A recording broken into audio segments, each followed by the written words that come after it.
तो ready, camera on कर लो सब कोई, स्टार्ट करते हैं। तो हेलो दोस्तों, कैसे आप लोग। हम करने वाले हैं टीडीएस का पार्ट 3। हम है डे 6 में और आज अपने खत्म करेंगे टीडीएस का बहुत इंपॉर्टेंट सेक्शन जो कि है 194C एंड 194J। तो चलो बढ़ते हैं स्ट्रेट अवे। रिवीजन एक ही साथ लेते हैं एंड ऑफ द सेशन में। अभी पहले पढ़ाई कर लेते हैं थोड़ी। आ जाओ सब कोई। अपने 194 LA यानी कंपलसरी एक्वाइजेशन तक हमने खत्म कर लिया था। हम करने जा रहे हैं 194J, one of the most important section. And 194J मतलब क्या हो गया? Professional fees. सर इसके लिए कोई शॉर्टकट बताइए। इसके लिए शॉर्टकट चाहिए तुमको 194J। आगे चल के सीए का काम करोगे 194J में ही तुम्हारा टीडीएस कटने वाला है। तो इसके लिए शॉर्टकट नहीं है, ये अपना सेक्शन है। ठीक है, ये अपना सेक्शन है, इसको अपना समझ के पढ़ना है अपने को। सिंस ये अपना सेक्शन है तो ऐसे ऐसे टेस्ट भी करता है अपनी तरह ही। ओके, तो 194J नाम इसका प्रोफेशनल फीस है, बट इसमें प्रोफेशनल फीस नहीं है। इसमें टोटल 5 चीजें आती हैं। इसमें सिर्फ प्रोफेशनल फीस नहीं है, इसमें 5 चीजें होती है। क्या 5 चीजें होती है समझते हैं, बट अभी देखते हैं। प्रोफेशनल फीस है, देने वाला स्पेसिफाइड पर्सन है, यानी जो बंदा पैसा दे रहा है वो स्पेसिफाइड पर्सन होना चाहिए। जिस बंदे को पैसा मिल रहा है वो रेसिडेंट होना चाहिए। तो इसका मतलब होता है कि जो बंदा प्रोफेशनल सर्विस दे रहा है वो स्पेसिफाइड हो ना हो फर्क नहीं पड़ता है, बट जो बंदा पैसा पे कर रहा है यानी जिसको मिल रही है सर्विस, वो स्पेसिफाइड एसएससी होना चाहिए। ठीक है, अब वो स्पेसिफाइड एसएससी होना चाहिए। स्पेसिफाइड एसएससी मतलब क्या होगा? स्पेसिफाइड एसएससी मतलब company firm LLP. Always individual HUF तब बनेंगे जब उनका प्रीसीडिंग प्रीवियस ईयर में टर्नओवर 1 करोड़ या 50 लाख क्रॉस होगा। तो 1 करोड़ कब होता है? बिजनेस के लिए, एंड 50 लाख कब होता है? प्रोफेशन के लिए। ठीक है, अब रेट क्या है?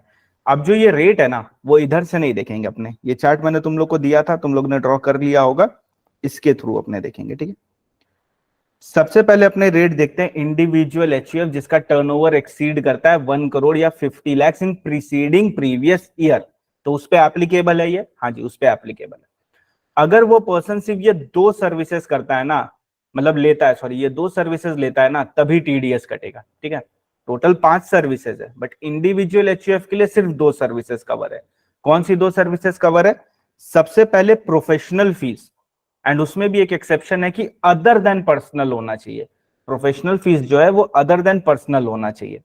30,000 के ऊपर 10% से कटेगा। 30,000 के ऊपर प्रोफेशनल फीस वो पे करता है तो 10,000 से कटेगा। कौन? वो इंडिविजुअल एचयूएफ जिसका प्रीसीडिंग प्रीवियस ईयर में 1 करोड़ या 50 लाख क्रॉस हुआ है। उसके लिए सिर्फ 2 सर्विस वैलिड है, एक प्रोफेशनल फीस की सर्विस और एक टेक्निकल सर्विस।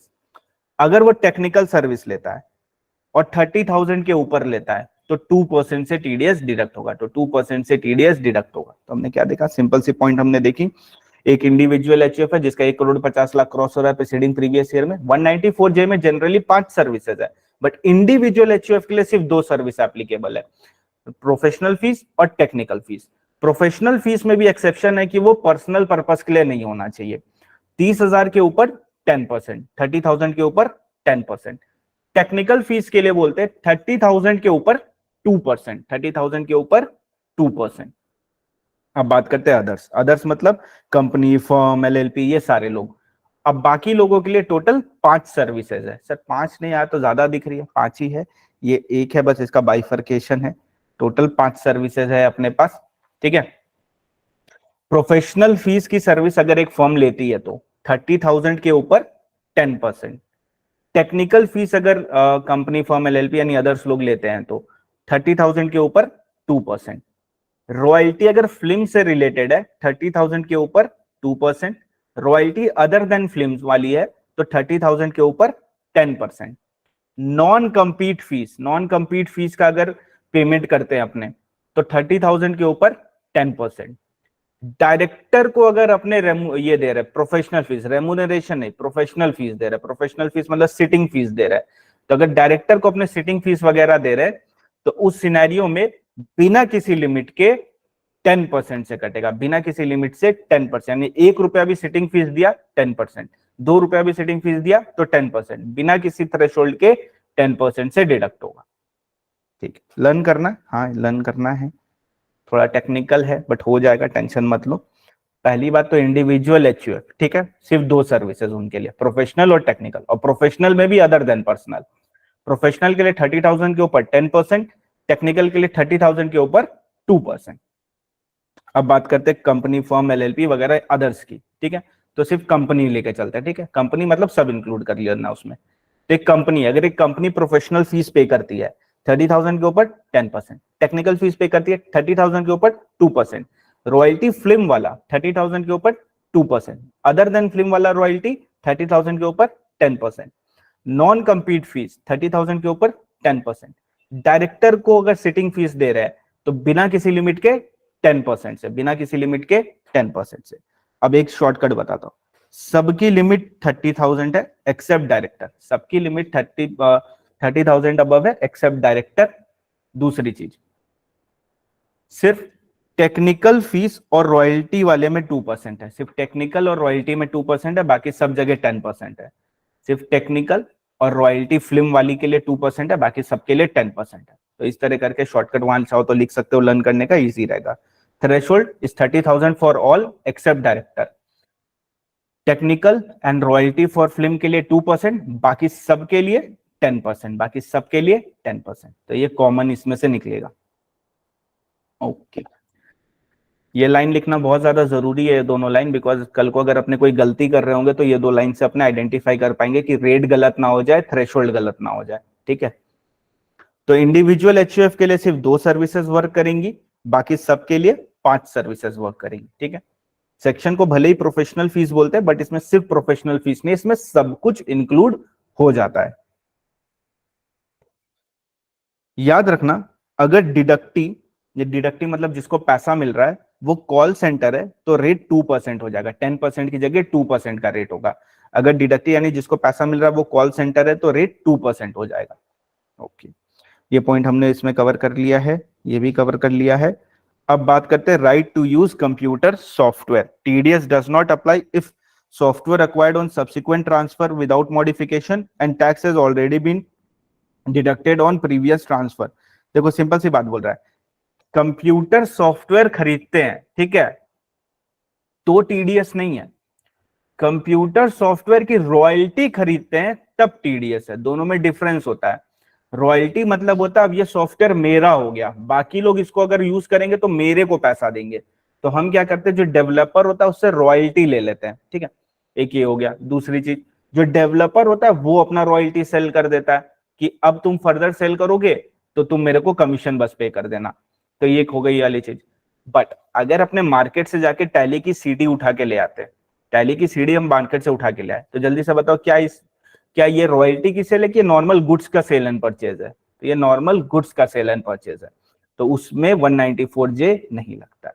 दूसरी चीज, रॉयल्टी पे अगर एक बार रॉयल्टी पे 194J लग चुका है तो दोबारा अगर रॉयल्टी फर्दर सेल होगी तो उस पर 194J नहीं लगेगा, ठीक है। अब ये क्वेश्चन करेंगे तो इस पर क्लैरिटी आ जाएगी, वो छोड़ देते हैं, अब आगे बढ़ते हैं। अब एक चीज याद रखना, स्पोर्ट्स से रिलेटेड, ठीक है, स्पोर्ट्स पर्सन, अंपायर, रेफरी, ये लोग जो सर्विस देते हैं ना, लाइक कमेंट्री या ये सारी जो भी सर्विसेज है, ये प्रोफेशनल सर्विस है, दिस इज नॉट सैलरी। यानी क्रिकेटर अगर खेल रहा है इंडियन टीम के लिए तो वो सैलरी नहीं है, वो प्रोफेशनल फीस है, यानी उसका टीडीएस 194J में कटेगा, नॉट अंडर सेक्शन 192। 192 याद है, सैलरी वाला जो सेक्शन था, उसमें नहीं कटेगा, 194J में कटेगा, ठीक है। तो स्पोर्ट्स से रिलेटेड आपको कोई भी क्वेश्चन दिखे एग्जाम में तो समझ लेना 194J लगेगा, उसमें क्या लगेगा, 194J लगेगा, ठीक है। अब आते कुछ क्वेश्चंस करते तब अच्छे से क्लैरिटी मिलेगी, इसमें ऐसे नहीं मिल पाएगी। क्वेश्चन नंबर 35 पेंडिंग करना, ये अभी नहीं करेंगे, इसको बाद में करेंगे। अब आ जाओ इधर। A company operating TV channel make a payment of 5 lakhs to former cricketer for making running commentary for one day match। तो क्या ये सैलरी है क्या? Is it salaries? Page number है अपना 14, पेज नंबर 14, क्वेश्चन नंबर 36। अपने एक television channel है, वो फॉर्मर क्रिकेट को कमेंट्री के लिए पैसा दे रहा है, तो जब भी याद रखना स्पोर्ट्स से रिलेटेड चीजें होंगी तो वो 194J में कवर होगा, ठीक है। 5 लाख रुपया दे रहा है, क्या 30,000 से ज्यादा दे रहा है? हाँ, कितना से टीडीएस कटेगा? 10% से टीडीएस कटेगा, ठीक है, तो 10% से टीडीएस डिडक्ट कर लेंगे 5 लाख के ऊपर। अच्छा, इंटायर 5 लाख पे 10% कटेगा? हाँ जी, इंटायर पे कटेगा। ओके,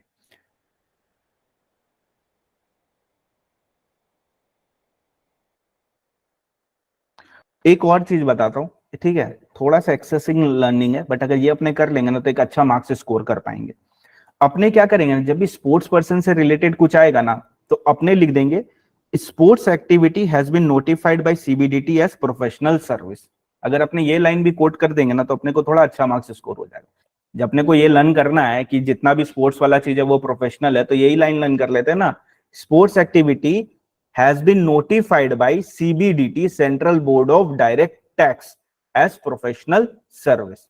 ये लाइन हम लिखेंगे तो अपने काफी अच्छे मार्क्स स्कोर कर पाएंगे। ठीक है, तो sports activity has been notified by CBDT as professional service. चलो नेक्स्ट क्वेश्चन पे आते हैं अपने। BCD Limited created 28,000 toward fees for professional service and 27,000 toward technical service in the accounts of HG in its books of accounts. The total sum is 55,000. बताओ TDS कटेगा? BCD Limited मतलब बताओ, एक second ना,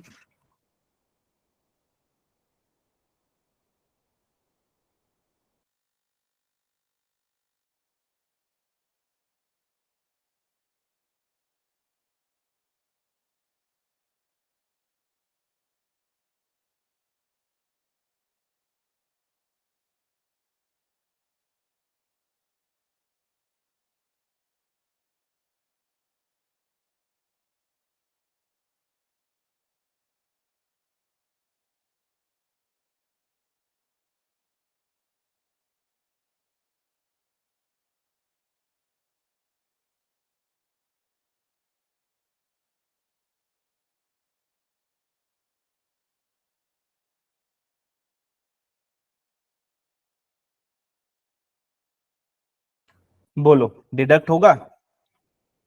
तो याद रखना, जो भी अपने को लिमिट चेक करनी है 30,000 की, वो इंडिविजुअल लेवल पे चेक करनी है। ठीक है, हर सर्विस की अलग, हर पर्सन की नहीं, याद रखना हर सर्विस की अलग।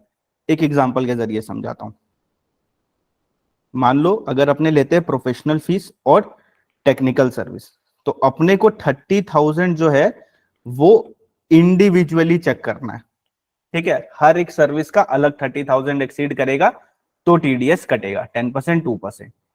बट मान लो अपने मिस्टर ए है, मिस्टर ए से हम लेते हैं प्रोफेशनल सर्विस। ठीक है, अब मिस्टर ए से हमने प्रोफेशनल सर्विस ली, बट हमने पेमेंट पार्ट में किया, पहले 10,000 किया, फिर 10,000 किया, फिर 15,000 किया। तो बताओ अब टीडीएस कटेगा? द आंसर इज यस, अब टीडीएस कटेगा, क्योंकि 30,000 के ऊपर चला गया, इंटायर अमाउंट पे कटेगा। तो दोनों में ये डिफरेंस याद रखना। ठीक है, सर्विस वाइज देखना है, मतलब हर सर्विस का अलग देखना है, बट अगर पार्ट पेमेंट है एक ही सर्विस का एक ही पर्सन को, तो फिर एग्रीगेट देखना है। A sum of 60,000 was paid to Mr. Dastoor, an advocate, toward fees for professional service. Without deducting वाला है, अच्छा विदाउट डिड इसको अभी छोड़ दो, ये आफ्टर और ये आफ्टर सी करेंगे, ये पेंडिंग है। ये आ जाओ स्ट्रेट, अब आ जाओ क्वेश्चन नंबर 41 में। क्वेश्चन नंबर 41 में हम आ गए। XYZ Limited makes a payment of 28,000 to Mr. Ganesh toward fees for professional service and another payment of 25,000 to him on the same days toward fees for technical service. बताओ। No, same example, because service wise देखना अपने को, हर service का 30,000 plus जाएगा तो अपने को लेना है। East Bengal Club, renowned football club, has engaged Mr. Raghu, a resident in India, as its coach at a remuneration of 6 lakhs per annum. Remuneration मतलब सैलरी होता है, करेक्ट? तो हमने कोच को सैलरी पे रखा है 6 lakhs per annum। तो बताओ कटेगा? कटेगा तो है ही। अब 192 में कटेगा या 194 जे में कटेगा, वो बताओ। तो 194 जे में कटेगा इसका, 192 में नहीं कटेगा। भले ही रेमुनरेशन लिखा है, बट इसको अपने क्या ट्रीट करेंगे? इसको ट्रीट करेंगे प्रोफेशनल सर्विस। और किसके लिए कौन बोला है ये अपने को बोला है CBDT, notified by CBDT as professional service. तो इस चीज का ध्यान रखेंगे अपने। चलो question number 44। Mr. Shan, an individual whose turnover from the business exceed 1 crore. Oh my God, इसका 1 crore exceed कर रहा है इन प्रीसीडिंग फाइनेंशियल ईयर, मतलब ये स्पेसिफाइड एसएससी है क्या? Is a specified SSC. इसने आर्किटेक्ट को 50,000 रुपए दिया फॉर इज रेसिडेंशियल हाउस। 50,000 रुपए यानी 30 रुपए, 30,000 के ऊपर, 30 रुपए बोला, 30,000 के ऊपर स्पेसिफाइड है। टीडीएस कटेगा? कटेगा? नहीं कटेगा, बिकॉज पर्सनल है। रेसिडेंशियल मतलब पर्सनल हो गया। और हमने क्या देखा था, इंडिविजुअल के लिए तो दो ही सर्विस होती है, एक पर्सनल एक टेक्निकल। और पर्सनल में भी एक्सेप्शन था कि पर्सनल यूज है, अगर पर्सनल बोल, एक प्रोफेशनल और एक टेक्निकल। और प्रोफेशनल में एक्सेप्शन था कि अगर पर्सनल है तो उस सिनेरियो में टीडीएस नहीं कटेगा। ठीक है, हाँ ऑफिस का होता तब कट जाता। Mr. Shoham purchased a licensed copy of computer software from a computer vendor, along with its all right to use for 50,000 to be used for business purpose. तो बताओ इस पे टीडीएस कटेगा? इस पे टीडीएस नहीं कटेगा। रीजन देखो, अपने रॉयल्टी नहीं ले रहे, अपने रॉयल्टी नहीं आई। This is like a sale and purchase वाला ट्रांजैक्शन। अब देखो, एक इंडिविजुअल है, अब इंडिविजुअल है, not required to deduct TDS under section 194J on the sum paid to royalty even if it exceed 30,000. तो mister Soham is not required to deduct TDS. अगर एक इंडिविजुअल है वो रॉयल्टी के लिए अपने कर रहा है, याद है अपने इंडिविजुअल के लिए सिर्फ दो ही सर्विस कवर अप किए थे, कौन सी? सिर्फ प्रोफेशनल और टेक्निकल। रॉयल्टी तो कवर ही नहीं है उसमें। तो अगर एक इंडिविजुअल रॉयल्टी का पेमेंट करता है तो वो उस पर कवर नहीं होगा, सिर्फ प्रोफेशनल और टेक्निकल कवर होता है। इसलिए वो चार्ट जो है उसी चार्ट से क्वेश्चन आएगा। ठीक है, याद रखना, चार्ट को एकदम बढ़िया से लर्न कर लेना अपने को। 5 लाख का पेमेंट कर रहे फिलिप को, जो कि एक एथलीट है, by manufacture of swimwear for a brand ambassador. Brand ambassador उसको बना रहे हैं अपने, और वो एथलीट है। तो इस सिनेरियो में क्या हो जाएगा? सिंपल है। इस सिनेरियो में ब्रांड एम्बेसडर की सर्विस देना, स्पोर्ट्स है इसलिए नहीं, ब्रांड एम्बेसडर की सर्विस देना भी तो प्रोफेशनल होता है ना। तो ब्रांड एम्बेसडर की जो सर्विस होती है वो भी प्रोफेशनल होती है।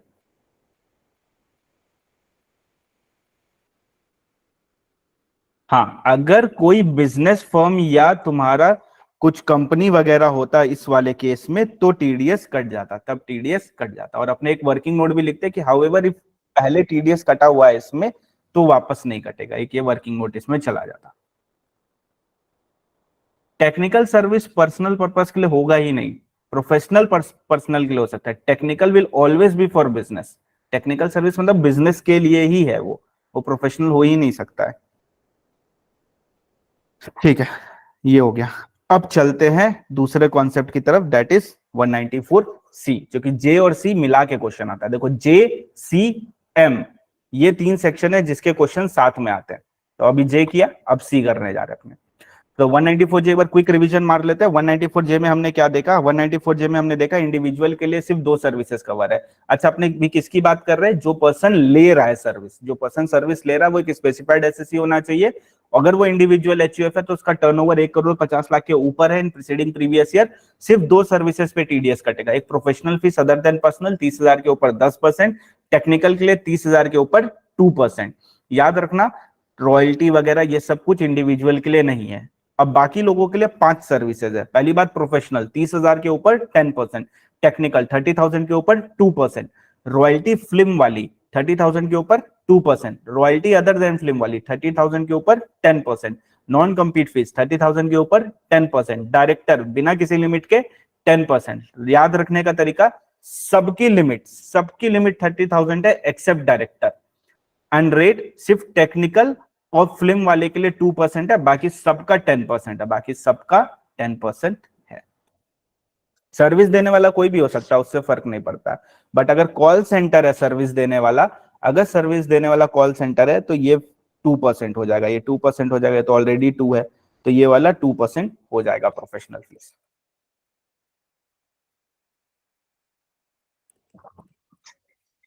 कॉल सेंटर ने हमको टेक्निकल सर्विस दी, 2%, ऑलरेडी 2% है तो 2% होगा, उससे कम तो होगा नहीं।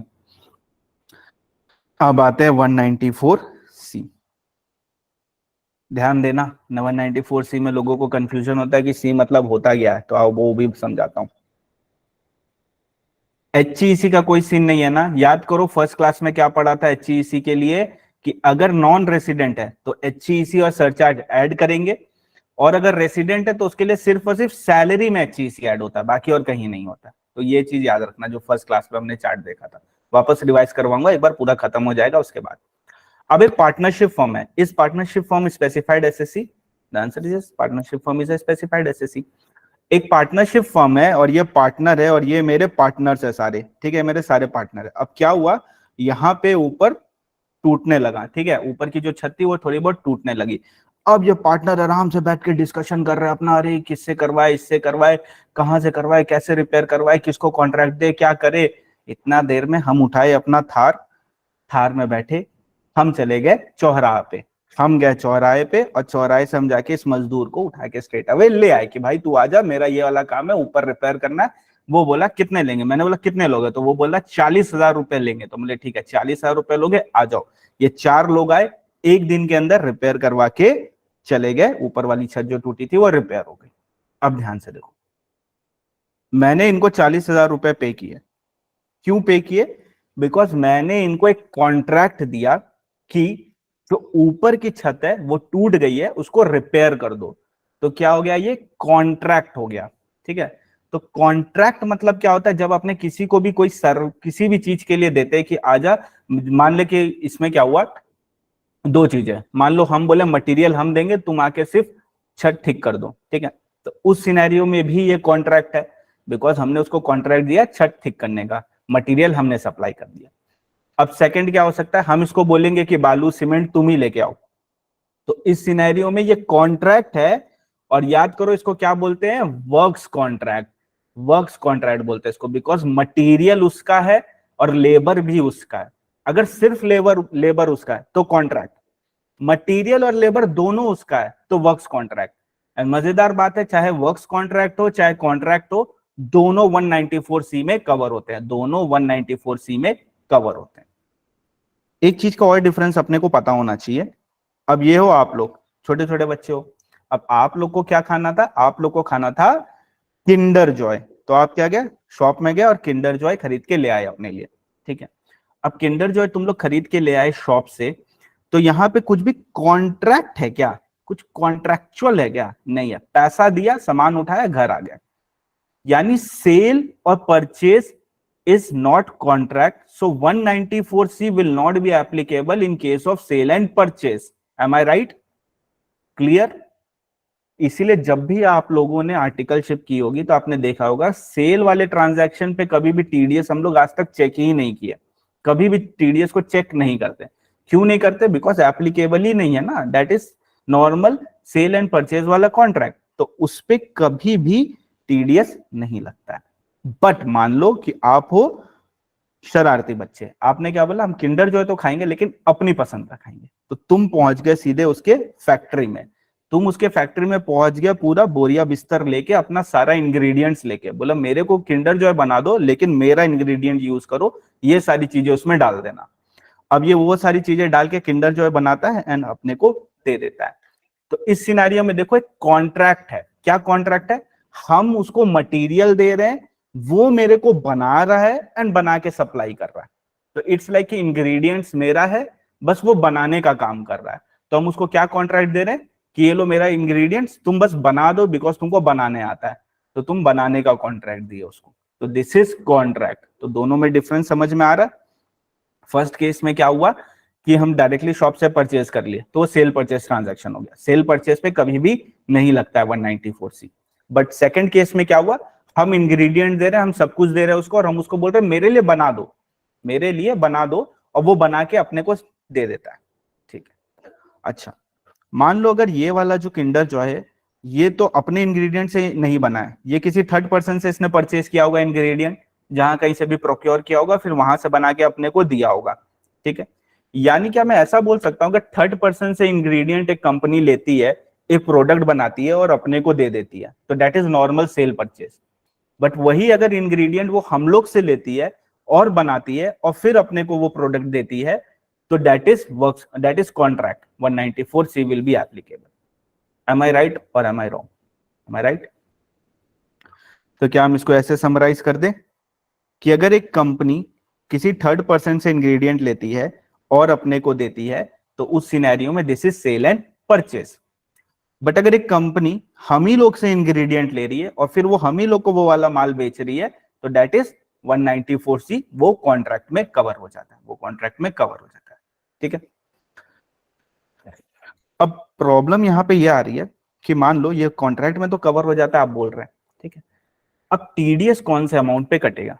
बिकॉज टीडीएस में क्या मेरा इंग्रेडिएंट का वैल्यू जुड़ा होगा, क्या मेरा इंग्रेडिएंट का वैल्यू नहीं जुड़ा होगा, क्या सीन रहेगा? तो उसके लिए सिंपल से फंडा है, बोलते हैं जो अपने रॉ मटेरियल यूज कर रहे हैं मैन्युफैक्चरिंग के लिए, अगर वो अपने थर्ड पर्सन से प्रोक्योर करते हैं तो 194C is not applicable. But अगर अपने कोई रॉ मटेरियल यूज कर रहे हैं मैन्युफैक्चरिंग के लिए और वो बायर से ही प्रोक्योर करता है, यानी बायर ही अपने को देता है, तो 194C इज एप्लीकेबल। मतलब टीडीएस तो कटेगा, बट अब कैसे कटेगा? तो अगर मटेरियल अपने सेपरेटली इनवॉइस में लिख देते हैं कि भैया की बायर से हमको 100, मान लो 100 रुपीज है, ठीक है, 100 रुपीज में हम बोलते हैं 20 रुपया बायर से मिला था, 20 रुपया का माल बायर से था, तो 20 रुपया अलग से लिख दिया और नेट हमने चार्ज किया 80 रुपीज। तो टीडीएस किस पे कटेगा? इस 80 रुपीज पे टीडीएस कटेगा। ठीक है। बट अगर अपने सेपरेटली नहीं दिखाते, सिर्फ 100 रुपए का एक इनवॉइस दे देते हैं, तो फिर टीडीएस ऑब्वियसली पूरे 100 रुपए पे कटेगा। So if material supplied is mentioned separately in the invoice, TDS excluding that material value. But if material is supplied is not mentioned in separately in the invoice, then TDS including the material value. यहां पे दो concept अपने को hit करने थे, एक cell purchase अलग होता है एंड खुद से इंग्रेडिएंट देके माल बनवाना ये अलग होता है। तो इस चीज का ध्यान रखना है, दो ट्रांजैक्शन सेपरेट होते हैं, दोनों को एक नहीं ट्रीट करना है अपने को। तो कॉन्ट्रैक्ट इंक्लूडिंग सब कॉन्ट्रैक्टिंग इसमें कॉपी नहीं किया क्या? ठीक है, लो कर लो, एक बार लिख लो इसको। ये शेयर तो किया था मैंने।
ठीक है, आगे बढ़े।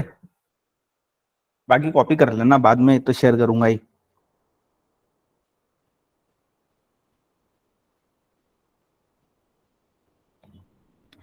अब मान लो हुआ क्या, ठीक है, एक टीवी चैनल है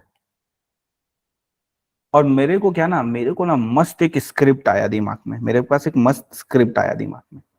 हम क्या किया, हम टीवी चैनल के पास चले गए, हम बोले ये स्क्रिप्ट है मेरे पास, ठीक है।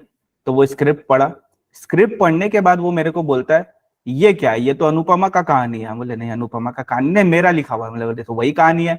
तो बोलता है एक काम करो, मेरे पास ऑलरेडी एक प्रोग्राम प्रिपेयर्ड है जिसकी स्क्रिप्ट मोटा मोटी तुम्हारी तरह है। तुम एक काम करो, ये प्रोग्राम का रॉयल्टी में मतलब कॉपीराइट मेरे से ले लो एंड इस प्रोग्राम को हम अपने टीवी चैनल पे दिखा देंगे, तुम इसका पैसा मेरे को पे कर दो। ठीक है। तो क्या हुआ, पहले हम स्क्रिप्ट लेके गए, हम उसको बोले कि मस्त ये कहानी है, इसका एक तो शो बना दो और शो बना के मेरे को दे दो। वो बोला एक काम करो, मेरे पास ऑलरेडी इसी कैटेगरी का एक शो है जो ऑलरेडी बना हुआ है, अभी तक टीवी में आया नहीं है, तुम मेरे को पैसा दे दो, हम तुम्हारे नाम पे ये शो चला देंगे, इसका सारा रॉयल्टी जितना भी एड वगैरह चलेगा वो सारा अर्निंग तुम्हारा। तो इस सिनेरियो में देखो क्या हुआ, क्या अपने को प्री प्रोड्यूस शो ट्रांसफर किया गया है। हाँ जी, अपने को प्री प्रोड्यूस शो ट्रांसफर किया गया। तो इट इज नॉट, क्या ये तुमको ऐसा नहीं लगता है, कॉपीराइट वगैरह भूल जाओ, क्या तुमको ऐसा नहीं लगता है सेल परचेज का ट्रांजैक्शन है? कि हम जाके खरीद लिए उस शो को। खरीदे एक्चुअली वर्ड नहीं होता, बट सोचो ले मैन लैंग्वेज में क्या हुआ, पैसा दिए शो मेरा हो गया, पैसा दिए शो मेरा हो गया, मतलब खरीद लिया ना शो को, तो खरीद लिए उसको। तो इस सिनेरियो में क्या 194 सी लगेगा? तो अपने क्या पढ़े थे कि नहीं लगेगा सेल और परचेज के टाइम पे। अगर उसका इसेंस सेल और परचेज है तो उस पर कभी भी नहीं लगेगा। ठीक है, क्योंकि क्या बताओ, क्या टीवी शो ने मेरे स्क्रिप्ट पे मेहनत की है क्या? नहीं, उसने तो ऑलरेडी प्रिपेयर करके रखा था, हमने आके बस खरीद लिया। अब अगर इसी को थोड़ा सा चेंज कर दूं एग्जांपल को, कि एक मस्त स्क्रिप्ट था मेरे पास, हम चले गए टीवी शो के पास, हम बोले कि ये वाला शो तुमको बनाने का है। वो क्या करता है, एक्टर लोग को हायर करता है एंड शो प्रिपेयर करता है। शो प्रिपेयर करने के बाद फिर मेरे को ट्रांसफर कर देता है उसकी राइट्स। तो इस सिनेरियो में क्या 194 सी लगेगा?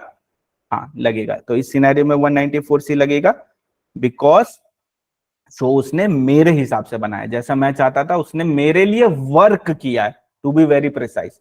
फर्स्ट केस में क्या उसने मेरे लिए वर्क किया था? नहीं, उसने वर्क ऑलरेडी करके रखा था, बस हमको ट्रांसफर कर दिया। सेकंड सिनेरियो में उसने मेरे लिए वर्क किया है, तो इसलिए फिर ये कॉन्ट्रैक्ट हो जाएगा और इस पे टीडीएस कटेगा। अब इसी एग्जांपल को सेम किंडर जॉय वाले से कंपेयर करो, देखो सेम है। फर्स्ट वाले केस में क्या हुआ, शॉप में गए, किंडर जॉय खरीद के ले आए। ठीक है, किंडर जॉय अपने खरीद के ले आए। सेकंड केस में क्या हुआ, इंग्रेडिएंट हमने दिया, किंडर जॉय उन्होंने बनाया और हमको ट्रांसफर कर दिया, तो इसी नाम 194 सी लगेगा। तो आशा करता हूँ दोनों सर्विस और गुड्स ये वाले केस में तुमको समझ में आ रहा होगा कैसे कोरिलेशन करना है। ठीक है, अब रीड करते हैं। ठीक है, कॉन्सेप्ट समझ लिया, अब रीड करेंगे। 194 CC for contract. Contract include सब कॉन्ट्रैक्टिंग। कौन स्पेसिफाइड एसएससी किसको दे रहा है? रेसिडेंट को, कॉन्ट्रैक्ट नहीं। देखो जिसको मिल रहा है, मतलब जो कॉन्ट्रैक्ट, मतलब जो रेसिपेंट है, जो पैसा दे रहा है, वो स्पेसिफाइड एसएससी होना चाहिए। जिसको पैसा मिल रहा है वो रेसिडेंट होना चाहिए। थ्रेशोल्ड क्या बनेगा? सिंगल पेमेंट 30,000 के ऊपर, एग्रीगेट पेमेंट 1 लाख के ऊपर। या तो सिंगल पेमेंट 30,000 के ऊपर और या तो टोटल मिला के 1 लाख के ऊपर होना चाहिए, तो ये एप्लीकेबल होगा। कितना रेट कटेगा? तो रेट जो है वो डिपेंड करेगा कॉन्ट्रैक्टर पे, यानी जिसको पेमेंट मिल रहा है वो कौन है। अगर वो इंडिविजुअल एचयूएफ है तो 1%, अगर वो अदर देन इंडिविजुअल एचयूएफ है तो 2%। अब लग रहा होगा ये 1% क्यों ले रहा है, हर जगह तो 10% इतना ज्यादा रेट है, यहाँ पे 1% क्यों है? तो कॉन्ट्रैक्ट मतलब क्या होता है असली में पता है? कॉन्ट्रैक्ट मतलब बड़े वाले कॉन्ट्रैक्ट, रोड का टेंडर तुम्हारा हो गया, या कोई बड़ा सा कॉन्ट्रैक्चुअल 100 करोड़ 1,000 करोड़ के कॉन्ट्रैक्ट्स होते हैं, उसका 1% बहुत बड़ा अमाउंट होता है। ठीक है, तो ये 1% ये मत सोचना छोटा सा अमाउंट है, 100 करोड़ का 1%, ऐसा सोचो कितना बड़ा अमाउंट होता है। इसलिए यहाँ पे रेट कम है, बिकॉज गवर्नमेंट को भी पता है कॉन्ट्रैक्ट बहुत बड़े बड़े अमाउंट में होते हैं। खोखे की बात हो रही है। ठीक है, तो हमने क्या देखा, कॉन्ट्रैक्ट। तो अगर स्पेसिफाइड एसएससी है, जो पैसा पेमेंट कर रहा है वो स्पेसिफाइड, यानी इंडिविजुअल एचयूएफ जिसका प्रीसीडिंग प्रीवियस ईयर में 1 करोड़ या 50 लाख से क्रॉस हो रहा है, कंपनी फर्म एलएलपी, ऑलवेज पैसा किसको मिल रहा है? इंडिविजुअल को मिल रहा है, सॉरी रेसिडेंट को मिल रहा है। सिंगल पेमेंट 30,000 के ऊपर, एग्रीगेट पेमेंट 1 लाख के ऊपर। रेट क्या लगेगा? जिसको पैसा मिल रहा है अगर वो इंडिविजुअल एचयूएफ है तो 1%, अदर डिडक्टी है तो 2%। यानी क्वेश्चन में किन बातों का ध्यान रखना पड़ेगा? क्वेश्चन में सबसे पहला तो ध्यान रखना पड़ेगा सेल परचेज का तो ट्रांजैक्शन नहीं है, बिकॉज अगर सेल परचेज हुआ तो 194 सी लगेगा ही नहीं। दूसरी बात, पेमेंट कितने अमाउंट का कर रहे हैं, 30,000 क्रॉस हो रहा है कि नहीं, या 1 लाख क्रॉस हो रहा है कि नहीं। तीसरी बात, पेमेंट किसको कर रहे हैं, इंडिविजुअल को कर रहे हैं या अदर देन इंडिविजुअल को कर रहे हैं, बिकॉज उसके हिसाब से रेट लगेगा, या तो 1% या तो 2%। तो ये तीन बातों का ध्यान रखना बहुत ज्यादा जरूरी है। चौथी बात जो ध्यान रखनी है वो ये रखनी है कि अगर इंडिविजुअल एचयूएफ पर्सनल पर्पस के लिए कॉन्ट्रैक्ट करवाते हैं तो नहीं लगेगा। ठीक है, तो फिर टीडीएस डिडक्ट नहीं होगा, तो फिर टीडीएस डिडक्ट नहीं होगा। अच्छा, क्या मैं अगर जाता हूं एक जीटीए के पास, जीटीए क्या होता है जल्दी बताओ तो? Goods transport agency. तो वो क्या करते हैं, हम लोग से माल लेते हैं और हम लोग का माल जहां डिलीवर करना होता है वहां डिलीवर कर देते हैं। तो अगर एक जीटीए, जीटीए क्या हम लोग से कॉन्ट्रैक्ट करता है क्या? क्या जीटीए वाला भी कॉन्ट्रैक्ट में कवर होता है क्या? हाँ जी, वो भी कॉन्ट्रैक्चुअल बेसिस होता है। कॉन्ट्रैक्ट मतलब एनीथिंग कि वो मेरे से पैसा लेके कुछ कर रहा है वो कॉन्ट्रैक्ट में आ जाएगा।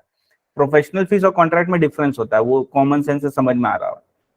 अब जो कॉन्ट्रैक्ट हुआ अपने से ट्रांसपोर्टर के केस में बोलते हैं कि अगर ट्रांसपोर्टर डिक्लेरेशन दे देता है कि उसके पास 10 से ज्यादा गाड़ी नहीं है any time during the previous year, any time मतलब किसी भी एक घंटे में भी उसके पास 10 से ज्यादा गाड़ी नहीं है, अगर मान लो एक घंटे के लिए उसके पास 11 गाड़ी हुआ तो ये सेक्शन फिर मतलब फिर ये वाला एक्सेप्शन नहीं लगेगा।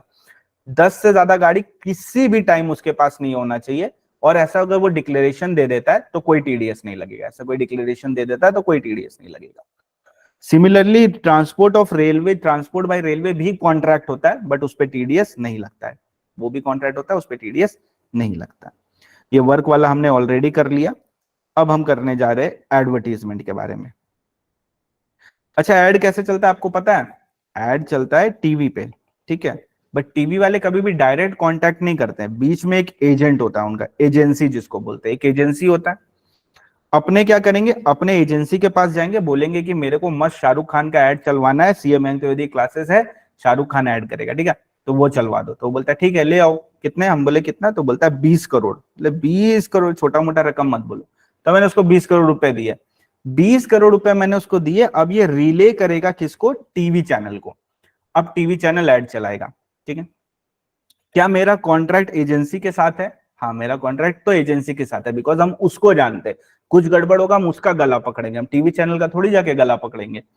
तो इस सिनेरियो में क्या यहाँ पे कॉन्ट्रैक्ट है? हाँ जी, एक कॉन्ट्रैक्ट है मेरे और एजेंसी के बीच में, तो 194C इसमें डिडक्ट करना पड़ेगा।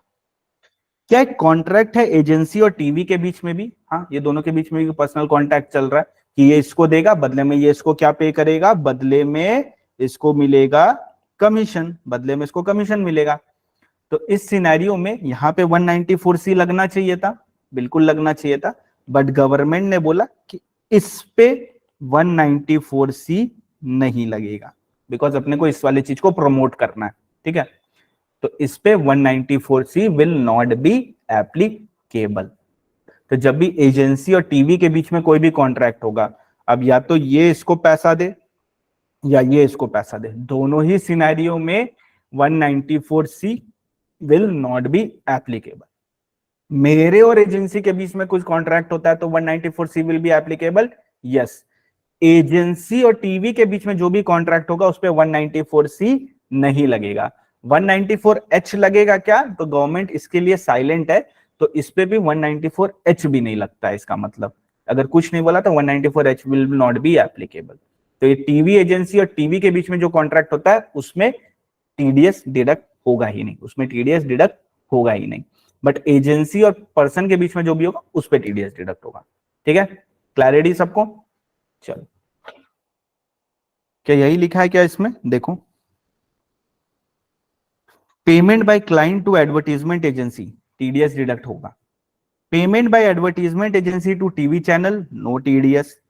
Payment by TV channel to advertisement agency, no TDS. Payment by TV channel to production house, तो इसमें अपने को देखना है कि किसके हिसाब से बनाया। अगर स्क्रिप्ट अपनी यूज की है, ठीक है, तो टीडीएस कटेगा 194C में।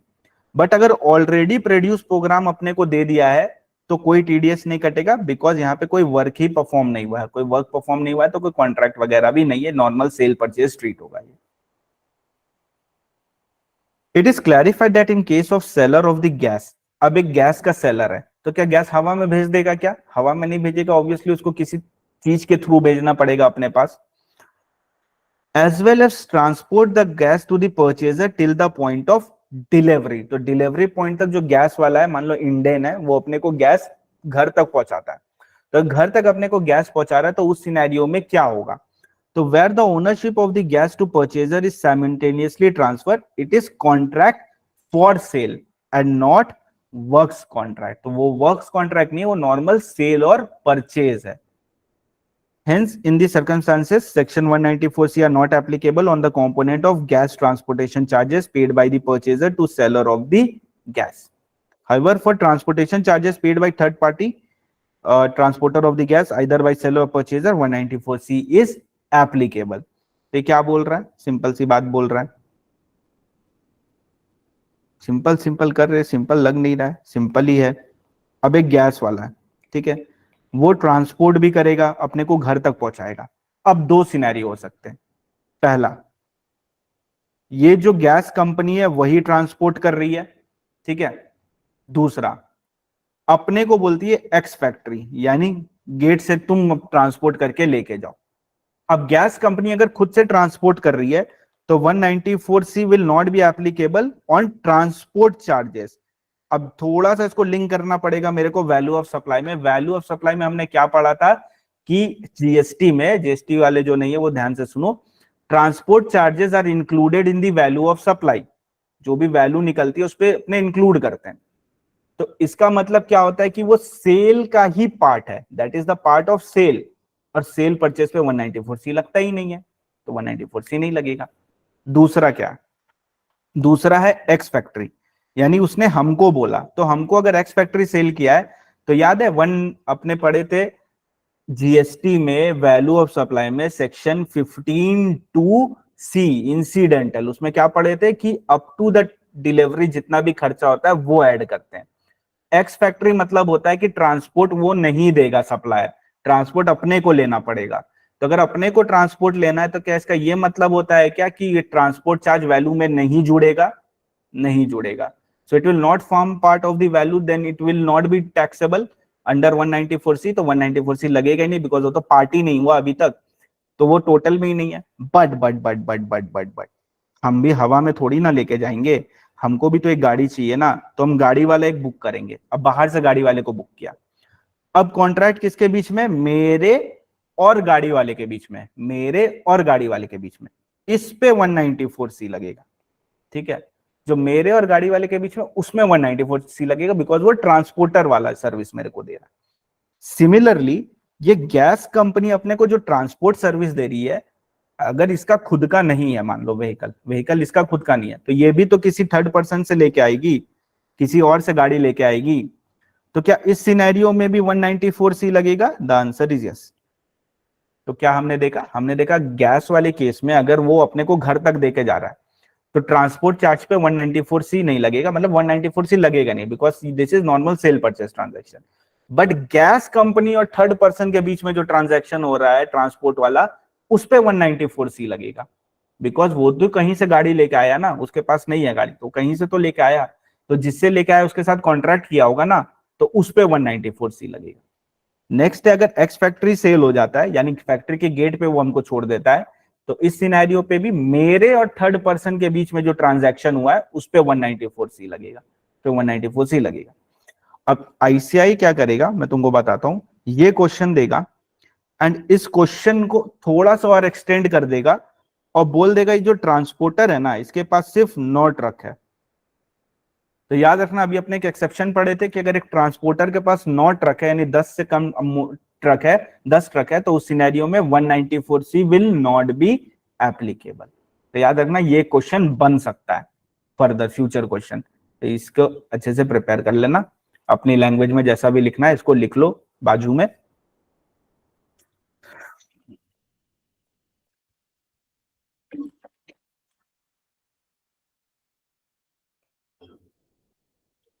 प्रोडक्शन हाउस वाला रिपीट कर दीजिए, ठीक है कर देते हैं। बोलो नरेंद्र।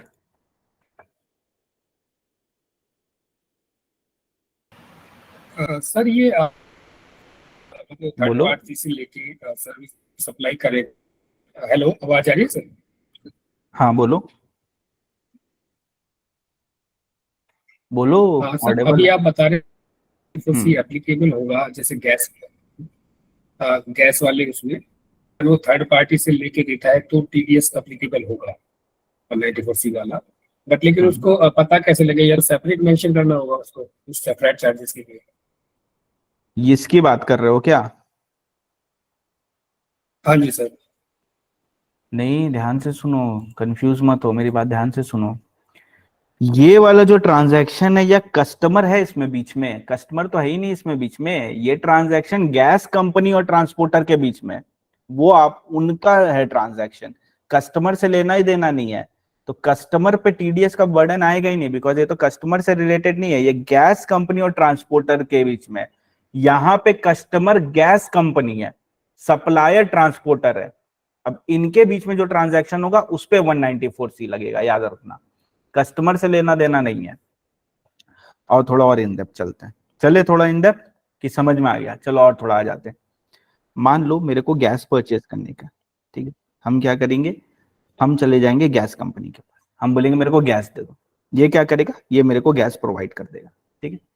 तो नॉर्मल सेल का ट्रांजैक्शन है, 194C एप्लीकेबल नहीं है, ठीक है, चाहे ट्रांसपोर्ट करके दे, चाहे कैसे भी मेरे तक उसने पहुंचा दिया, ठीक है, 194C एप्लीकेबल नहीं है। अब इसको तो ट्रांसपोर्ट करने के लिए एक बंदा चाहिए ना, आउटसोर्स करेगा ना, इसके पास नहीं है ट्रक, तो ये दूसरे मिस्टर, ये चला गया समझ लो एक्स लिमिटेड के पास, एक्स लिमिटेड के पास 10 ट्रक है, ठीक है, 12 ट्रक है, एक्स लिमिटेड के पास 12 ट्रक है, उसमें से इसने एक ट्रक लिया और बोला सुनना सुनना एक्स लिमिटेड, मेरा एक कस्टमर है महाराष्ट्र में, क्या तुम उसको मेरा माल पहुंचा दोगे, क्या तुम उसको मेरा माल पहुंचा दोगे? तो एक्स लिमिटेड बोलेगा ठीक है पहुंचा देंगे, हम लेंगे तुमसे 40,000 रुपए। तो इस सिनेरियो में क्या होगा, 40,000 पे टीडीएस डिडक्ट होगा, 40,000 पे टीडीएस डिडक्ट होगा, ठीक है। अब देखो डिडक्ट कौन करेगा, गैस कंपनी डिडक्ट करेगी, ठीक है, बिकॉज यहां डिडक्टर कौन बन गया, गैस कंपनी, तो अब वो डिडक्ट करेगी टीडीएस। कस्टमर से तो कोई लेना देना नहीं है, उसने तो पैसा दिया, उसको माल मिल गया बस, अब वो कहां से लेके आए वो उसका लुकआउट है, ठीक है। जैसे तुमने अभी क्लासेस ली मेरे से, ठीक है, अब बुक हम कहां से ला रहे नहीं ला रहे उससे तुम लोग को कोई फर्क पड़ता है? नहीं, तुम लोग को पता भी नहीं है कहां से ट्रांसपोर्ट हुआ, कहां से पहुंचा, क्या है, कौन है डिलीवरी वाला, कुछ नहीं पता, तुम लोग को मिल गया, तो तुम लोग, मेरा ट्रांजैक्शन है, मेरा उसका एक अलग ट्रांजैक्शन है, वो अलग काउंट होगा, ये अलग काउंट होगा, 2 सेपरेट ट्रांजैक्शन, ठीक है। समझ में आ गया सबको? क्लैरिटी?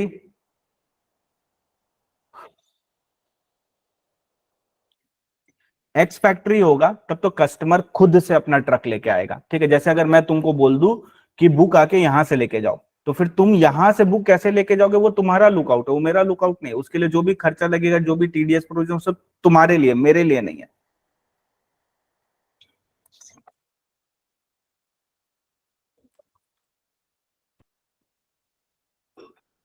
तो कैमरा ऑन करो, सो गए क्या? अभी तो कॉन्सेप्ट शुरू हुआ है, इसमें ये हालत हो गई। आ जाओ 47, प्रोडक्शन हाउस। प्रोडक्शन हाउस वाला ना, प्रोडक्शन हाउस वाला देखो सिंपल है, कुछ भी नहीं हो रहा है। मेरे पास एक स्क्रिप्ट है, हम प्रोडक्शन हाउस के पास लेके चले गए, अगर उसने मेरे स्क्रिप्ट के हिसाब से शो बना के मेरे को राइट ट्रांसफर किया, then it is work contract and इस पे 194C विल बी एप्लीकेबल, ठीक है। दूसरा, हम स्क्रिप्ट लेके गए प्रोडक्शन हाउस के पास, बट उसने मेरा शो नहीं बनाया, उसने बोला ऐसा सिमिलर शो मेरे पास ऑलरेडी प्रोड्यूस्ड है, ऑलरेडी बना हुआ है, सब म्यूजिक वगैरह सब दिया, एडिटिंग वगैरह सब कुछ किया, तुम इसका राइट मेरे से खरीद लो, इसका राइट मेरे से ले लो। तो इस सिनेरियो में ये नॉर्मल सेल वाला ट्रांजैक्शन है, तो 194C एप्लीकेबल नहीं होगा। चलो आ जाओ क्वेश्चन नंबर 47। मैक्स लिमिटेड पे 1 लाख, अच्छा एक सेकंड, ये वाला कॉन्सेप्ट भी समझा देता हूं, लगे हाथों। आ जाओ आ जाओ आ जाओ आ जाओ, कितने कितने कितने, ठीक। ए को हमने पे किया 25,000 रुपए, क्या 194C लगेगा? Answer is no. लिमिट क्या है? 30,000 और एग्रीगेट में 1 लाख, तो नहीं लगेगा। ए को हमने पे किया 10,000, 5,000 और 20,000, पार्ट पेमेंट किया, क्या 194C लगेगा? Yes, it will be applicable, because total तो 30,000 के ऊपर चला गया सेम पर्सन को। ए को हमने पे किया 40,000, 60,000 और 10,000, क्या 194C लगेगा? अब लगेगा, बिकॉज टोटल चला गया 1 लाख के ऊपर, तो 194C इसमें लगेगा। बट कितने पे लगेगा? क्या 10,000 पे लगेगा या इंटायर अमाउंट पे लगेगा? तो इंटायर अमाउंट पे लगेगा। ओके। ए को हमने पे किया 20,000, बी को हमने पे किया 5,000, क्या 194C लगेगा? नहीं। अच्छा टोटल कर देते हैं ना, 25,000 होगा ना टोटल, इसीलिए नहीं लग रहा है। नहीं नहीं नहीं, ये अलग आदमी है, ये अलग आदमी है, तो अलग अलग ट्रीट करना होगा। तो इसका मतलब अगर यहाँ पे टोटल 1 लाख के ऊपर जा रहा है, तो क्या 194C लगेगा? नहीं नहीं नहीं, सिर्फ बी पे लगेगा, बिकॉज बी का 30,000 के ऊपर चला गया। सिंपल। शाबाश। बोलो एस के।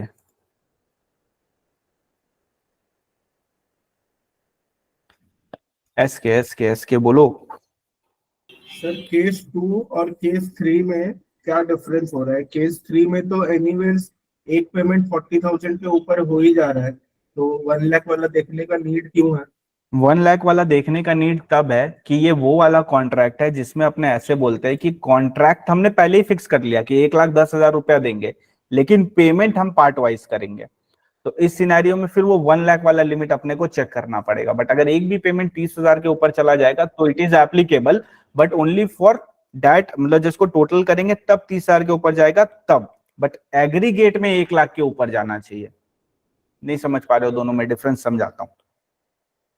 इन शॉर्ट अगर बोलूं तो, अगर पार्ट पेमेंट कर रहे हैं, ठीक है, पार्ट पेमेंट करते हैं, पार्ट पेमेंट में अपने को पता चलता है कि ये 1 लाख के ऊपर जाने वाला है, तो टीडीएस विल बी डिडक्टेड। और अगर अपने पार्ट पेमेंट कर रहे हैं और लगता है कि 1 लाख के ऊपर नहीं जाएगा, तो फिर इंडिविजुअल 30,000 अपने को चेक करना पड़ेगा। अभी एक क्वेश्चन करते हैं, रुक जाओ, अभी क्लैरिटी आ जाएगी। अभी क्वेश्चन है, थांबा, आओ पहले क्वेश्चन करते हैं, क्वेश्चन सारे खत्म करते हैं, उसके बाद वापस इस पे आते हैं, टेंशन मत लो। तो यहां देखो, max limited pay 1,02,000 to Mini limited a resident contractor who under the contract dated 15 October manufacture a product according to the specification of Max Limited, according to the specification of Max Limited, using the material purchased from the Max Limited। तो material किसका? Max का। और ये भी तो कितना, तो कटेगा टीडीएस? हाँ जी, टीडीएस कटेगा। अब इसको लिखना कैसे? तो याद रखना, दोनों पॉइंट लिख के आना है कि अगर हमने इनवॉइस पे सेपरेटली शो किया तो excluding material amount TDS will be deducted. But अगर हमने इनवॉइस में सेपरेटली शो नहीं किया तो including the material amount TDS will be deducted. ये यहाँ पे सीखने वाली बात थी कि लिखना क्या है, दोनों ऑप्शन लिख के आने हैं, सिर्फ एक ऑप्शन नहीं लिखना है। Next, T, an individual whose total sales in business during the year was 2 crore 20 lakhs, paid 9 lakhs by check to a contractor for construction of a factory building, no amount was credited। तो बताओ इस scenario में क्या होगा? तो ध्यान से देखो, टी एक इंडिविजुअल है, हाँ, प्रीसीडिंग प्रीवियस ईयर में 1 करोड़ के ऊपर है, हाँ, प्रीसीडिंग प्रीवियस ईयर में 1 करोड़ के ऊपर है। क्या इस पे स्पेसिफाइड एसएससी है? हाँ, ये स्पेसिफाइड एसएससी है। ये पेमेंट कॉन्ट्रैक्टर को कर रहा है 9 लाख रुपीस का कर रहा है, 9 लाख रुपीस का कर रहा है, टीडीएस कटेगा? कटेगा। ओके, अनपर्सनल नहीं है।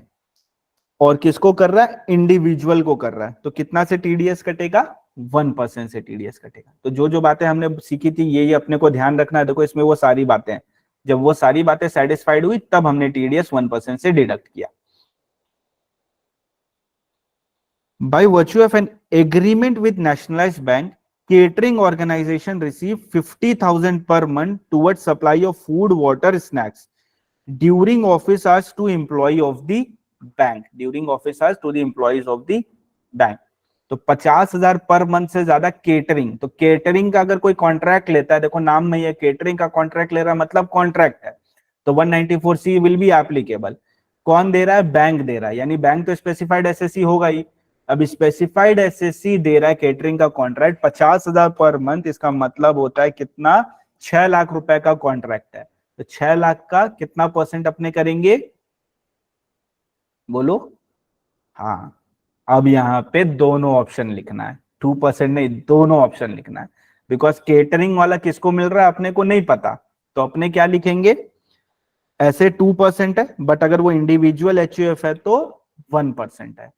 तो याद रख लो, देख रहे हो एक चीज, 194C में डुअल आंसर चलता है कई बार। कब इंडिविजुअल एचयूएफ है तो अज्यूम करके उस हिसाब से लिखना पड़ेगा, कभी क्या है उस हिसाब से अपने को अज्यूम करके ये सारी चीजें लिखनी पड़ती है। तो ये अपने को सीखना पड़ेगा, अभी वही सीख रहे, करते करते सीखेंगे कब कितना कौन सा आंसर लिखना है। चलो ये वाला ध्यान से देखो, 19,50,000 credited to account of DigiTech Studio, a partnership firm by BTV Limited, BTV television channel, toward part consideration for shooting tele episode of 10 weeks as per the storyline content and specification by BTV channel। तो BTV channel जाता है एक partnership firm के पास जो कि एक studio है, और उसको जाके बोलता है कि मेरे को एक 10 वीक का एपिसोड बना के दो, स्टोरी हम देते हैं, कंटेंट हम देते हैं, स्पेसिफिकेशन हम देते हैं। तो is it work contract? The answer is yes, it is work contract. अब ध्यान से देखो, पार्टनरशिप फर्म है, यानी जो टीडीएस कटेगा वो कौन से रेट से कटेगा, 2% से टीडीएस कटेगा। तो 2% से टीडीएस डिडक्ट हो जाएगा 19,50,000 पे, 19,50,000 पे 2% से टीडीएस डिडक्ट हो जाएगा। Easy, not that tough. ठीक है। ABC Limited made the following payment to Mr. X, a contractor, for contract work 20,000, 25,000, 28,000 और 1/3 को 30,000 हमने पेमेंट किया, due to Mister X on account of work contract. Discuss whether ABC limited is liable to TDS। तो पहले बात देखो, total कितना हो रहा है इसका, 20,000 प्लस 25,000 प्लस 28,000 प्लस 30,000, तो 1,03,000। तो क्या it's more than 1 lakh? The answer is more than 1 lakh. TDS तो कटेगा। अब टीडीएस कटेगा तो कैसे कटेगा, 1% पे टीडीएस कटेगा, नहीं 1, हाँ मिस्टर एक्स है कॉन्ट्रैक्टर, तो कॉन्ट्रैक्टर कौन है, ध्यान से देखो, मिस्टर एक्स। इसका मतलब जिसको पैसा मिल रहा है वो मिस्टर एक्स है, 1% से टीडीएस कटेगा, तो 1% से अपने को टीडीएस काटना होगा। बट टीडीएस कटेगा कैसे, तो वो देख लो।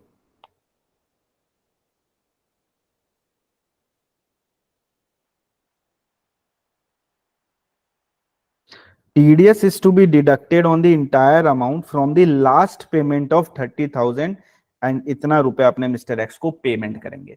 तब कब डिडक्ट करेंगे, जब एक्सीड करेगा 1 लाख, जिस भी पेमेंट पे एक्सीड करेगा उसके बाद इंटायर अमाउंट पे डिडक्ट करेंगे। याद रखना, सिर्फ उस अमाउंट पे डिडक्ट नहीं करेंगे, पूरे अमाउंट पे डिडक्ट करेंगे।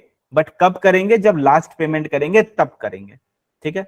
एंड उस लास्ट, ऑब्वियसली उस लास्ट पेमेंट से टीडीएस अमाउंट काट के उसको पेमेंट करेंगे मिस्टर एक्स को। सिंपल है।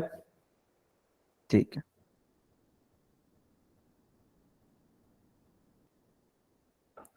क्वेश्चन नंबर 53 एक बार बता दो तो। एक सिविल इंजीनियर के पास जाते हैं 5 लाख के लिए, बोलते हैं कंस्ट्रक्ट कर दो मेरा रेसिडेंशियल हाउस। तो इस सिनेरियो में कॉन्ट्रैक्ट तो है, सिविल इंजीनियर के पास गया, बोले बिल्डिंग बना दो, कॉन्ट्रैक्ट है, तो 194C लगेगा, करेक्ट। 194C नहीं लगेगा, बिकॉज पर्सनल पर्पस के लिए, रेसिडेंशियल फॉर सेल्फ यूज है, पर्सनल पर्पस है, तो इस सिनेरियो में नहीं लगे। She is not liable to deduct TDS under section 194C। अब आ जाओ इधर 52। ध्यान देना, ये थोड़ा इंपॉर्टेंट है ये वाला।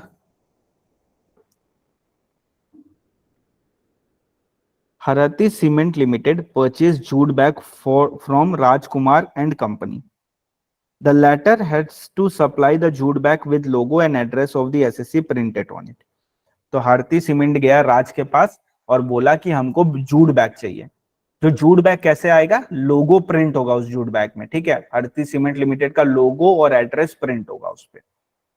The value of jute bag supplied is 8 lakh, for which invoice has been raised.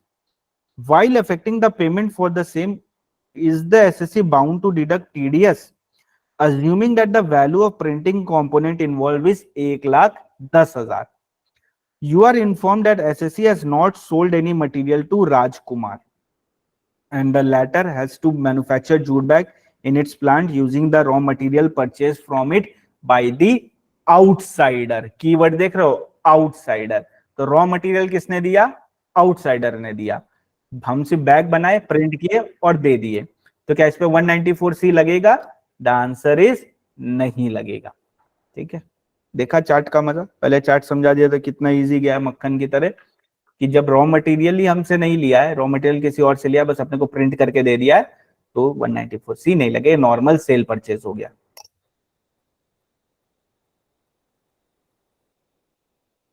चलो अब डियर वाले क्वेश्चन पे आते। Dear company limited engaged in the business of manufacture of furniture item on contract basis. तो contract basis पे वो furniture बनाते हैं, नाम में ही कॉन्ट्रैक्ट है, तो इसका मतलब हो गया कि वर्क्स 194C तो आना ही आना है इसमें। अब हुआ क्या, इन्होंने सब कॉन्ट्रैक्ट कर दिया production of cushion for chairs to Messrs Lion and company, a sole proprietor concern. एक सोल प्रोपराइटर कंसर्न को इन्होंने क्या किया, सब कॉन्ट्रैक्ट दिया। बोला कि चेयर तो हम बना देते, तू कुशन बना के मेरे को दे दे, तू कुशन बना के मेरे को दे, फिर हम उसको चेयर में फिट करेंगे और चेयर को कस्टमर को दे देंगे। Sub contractor Messrs Lion and company procured raw material for production of cushion, performed further labor and supplied the same to Deere Company Limited. It raised its bill on dear company showing the cost of raw material 4 lakhs and labor charges 1.5 lakh separately. बताओ TDS का क्या करना है अपने को.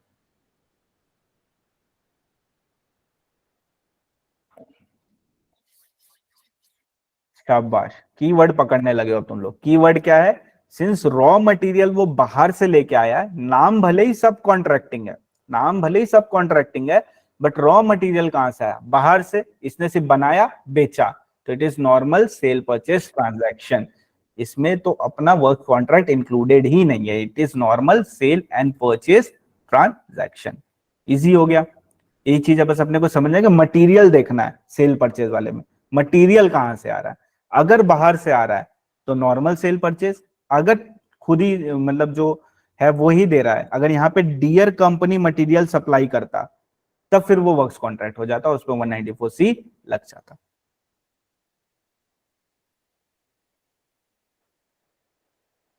ये वाला भी रहने दो, इसको भी बाद में करेंगे. पी कर दो इसको. आ जाओ क्वेश्चन नंबर 56 में. चलो इसका आंसर तुम लोग देना. रेडी? सब रेडी हो जाओ. Fastest finger first. हाँ रेडी. कैमरा ऑन करो. दिख नहीं रहो. X Limited is a producer of natural gas. During the year, it sold natural gas 20,50,000 Messer Hava Company को, a partnership firm. It has also incurred 2 lakh as freight for transportation of gas. It raised the invoice and clearly bifurcated the value of gas as well as transportation charges. तो बताओ लगेगा? No no no. अच्छा, clearly bifurcate कर लिया, उससे कोई फर्क पड़ता है क्या? नहीं, उससे क्या ही फर्क पड़ता है? कोई फर्क नहीं पड़ता है. वो उस पे लगेगा नहीं, because it is normal cell purchase transaction. अच्छा, नॉर्मल सेल परचेज ट्रांजैक्शन को इंग्लिश में क्या बोलते हैं? सर इंग्लिश ही तो बोल रहे हैं. नहीं, एग्जाम वाले इंग्लिश में क्या बोलते हैं? Contract for cell. तो नॉर्मल सेल परचेज ट्रांजैक्शन को अब से हम लोग क्या बोलने वाले? Contract for cell. Contract for cell, not works contract. It is contract for sale, not works contract. COS कैसे होगा? इसमें O कहाँ है? COS F है ना. COS होता है कॉन्ट्रैक्ट ऑफ सेल, वो दूसरा होता है. ठीक है, वो फिर अलग चीज हो जाती है. अब आ जाओ नेक्स्ट क्वेश्चन की तरफ चलते हैं. ये तो इजी है काफी. Beta limited gives a contract to Alpha limited. Beta ने अल्फा को कॉन्ट्रैक्ट दिया है, 2000 पेन सप्लाई करना है. लोगो बीटा लिमिटेड का प्रिंट होगा उसमें. Raw material were purchase by Alpha from C limited and not related to Beta limited. Consideration 1.5 lakh. आगे पढ़ने की भी नीड है? नहीं नीड है. कोई टीडीएस नहीं लगेगा. रॉ मटेरियल आउटसाइड से आ रहा है. माय गॉड, तो कितना एक्सपर्ट हो गया तुम लोग. Mr. Taba Limited entered into a contract with Mr. Babu for transportation of its product from its plant to warehouse. अब ये वाला देखो, ये वही है ट्रांसपोर्टर वाला. तबा लिमिटेड है, बाबू के साथ कॉन्ट्रैक्ट किया है कि ट्रांसपोर्ट करना है plant to warehouse. Lumpsum payment हम करेंगे 2.5 लाख का. ठीक है. Mister Babu is engage in a business of plying goods. Mister Babu is not assessee under income tax and does not provide PAN. ठीक है, तो इस सिनेरियो में लेस देन 10 वाला कंडीशन यहाँ पे नहीं लिखना है अपने को. यहाँ पे अपने को याद रखना, अगर पैन नहीं दिया तो 20% से टीडीएस डिडक्ट करेंगे. 20% से टीडीएस डिडक्ट करेंगे. ये वाला प्रोविजन आगे और पढ़ेंगे, अभी बस इतना रखो, 20% से टीडीएस डिडक्ट होगा.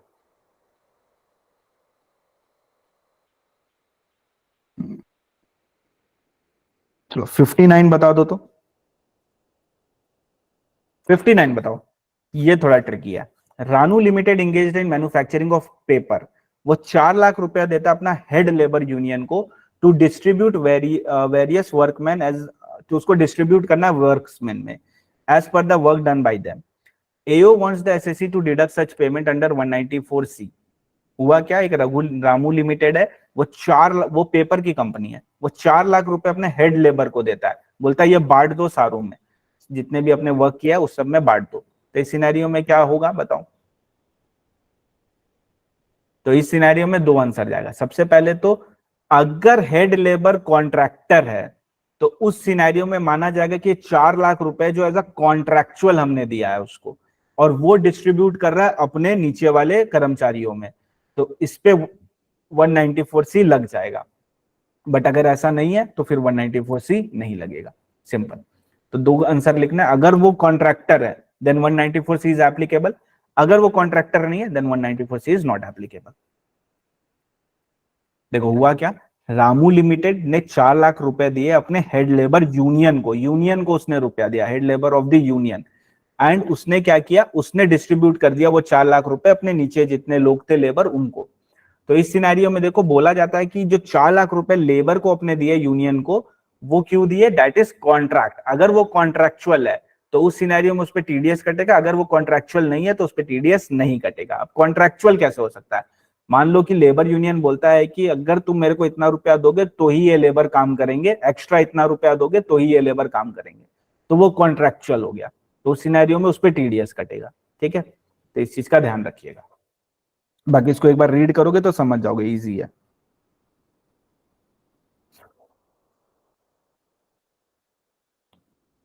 On इतना December, Mr. Nitin, a resident individual whose gross turnover was 97 lakhs during the preceding previous year, paid 65 lakhs to Mr. अच्छा ये अपने अभी नहीं करेंगे, इसको अपने M के बाद करेंगे। ठीक है, अभी M पेंडिंग है अपना, तो M के बाद इसको करेंगे।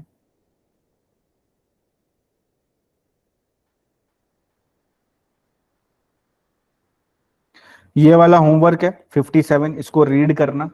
ठीक है, इसमें एक सेक्शन आएगा पीजीबीपी का, एक बार उसको पढ़ना, समझ जाओगे क्या लिखा है। नहीं समझोगे तो पीजीबीपी में उसको अपने कर लेंगे, तो टेंशन मत लेना, बट वो पीजीबीपी वाला सेक्शन छोड़ के टीडीएस वाला जो पॉइंट लिखा है वो जरूर पढ़ना, बहुत कुछ सीखने मिलेगा। और हो सके तो डायग्राम भी बना लेना इसका, कि एग्जैक्टली क्वेश्चन क्या बोल रहा है। अगर एक बार इसका डायग्राम बना लोगे तो और अच्छे से समझ जाओगे।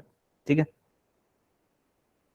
बाप रे बाप कितने क्वेश्चन कर लिए हमने ऑलमोस्ट 59, यानी बीच में हमने छोड़े भी हैं, तो एट लॉस समझ लो 50 क्वेश्चन करीब कुछ कर लिए हैं। अब कुछ छोड़े वाले क्वेश्चंस देखते हैं, आ जाओ इधर देखो। क्वेश्चन नंबर 39,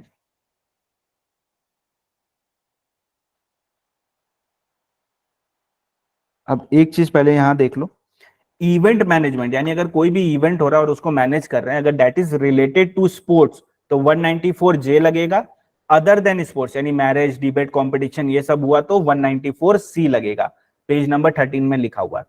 कोई भी इवेंट मैनेजर अगर रिलेटेड टू तुम्हारा स्पोर्ट्स है तो 194J लगेगा, एंड रिलेटेड टू अदर्स या मैरिज वगैरह है तो 194C लगेगा। Commentary related to sports 194J, coach sports से रिलेटेड 194J। तो अभी बस ये पॉइंट याद रखना, 1 2 3। ठीक है, तो हमने क्या देखा, अगर कोई इवेंट अपने करवा रहे हैं that is related to sports तो 194J में टीडीएस कटेगा। If it's related to other than sport like marriage, debate, competition या कुछ और इवेंट तो उस पे 194C लगेगा। तो इसमें देखो, payment of 5 lakhs made by Shiv and company, a partnership firm, to Jyoti and company limited for organising debate in subject to rural heritage of Rajasthan. तो यहां पे क्या होगा, 194C। अब 194C तो बोल रहा हूं, रेट बताओ क्या लगेगा, 1% या 2%? 2%। ठीक है, क्यों? अच्छा, पेमेंट मेड टू ज्योति मतलब यहां पे अपने जिसको पेमेंट मिल रहा है that is other than individual HUF, इसीलिए करेक्ट। अच्छा, पेमेंट कर कौन रहा है, Shiv and company partnership firm. अब Shiv and company partnership firm payment कर रहे हैं तो क्या स्पेसिफाइड एसएससी पेमेंट कर रहा है क्या? हाँ जी, स्पेसिफाइड एसएससी पेमेंट कर रहा है।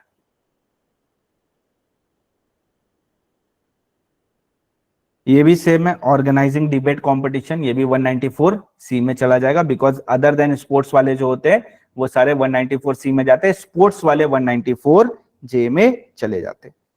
ठीक है, ये अलग कर लिया, ये कर लिया, ये कर लिया, तो जितने भी कॉमन थे वो हमने कर लिए।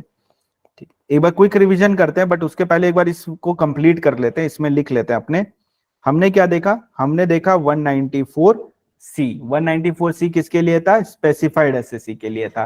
किसको पेमेंट कर रहा है, रेसिडेंट पर्सन को पेमेंट कर रहा है। आगे बताओ लिमिट क्या थी? तो लिमिट थी, अगर सिंगल पेमेंट है तो 30,000 और एग्रीगेट पेमेंट है तो 1 लाख रुपीज से ज्यादा। कितना कटेगा, पेमेंट किसको कर रहे हैं उस पर डिपेंड करता है। इंडिविजुअल एचयूएफ को कर रहे हैं तो 1%, अदर के केस में 2%। ठीक, एक्सटेंड करते हैं इसको। 194J, 194J में कितनी सर्विसेज है, 5 सर्विसेज है। देने वाला स्पेसिफाइड पर्सन यहाँ पे रेसिडेंट होगा, लिमिट क्या है, लिमिट वो अपने टेबल से देख लेंगे, लिमिट यहाँ पे वो टेबल कॉपी पेस्ट कर लेना, लिख लेना वो टेबल, एंड उसके बाद रेट क्या है वो रेट वाला टेबल ये यहीं पे कॉपी पेस्ट कर देंगे। ठीक है, अब मेरी बात सुनो, लिख लो एक बार इसको। ठीक है, कंप्लीट कर लेना। क्लिक कर लेते क्वेश्चन नंबर 57।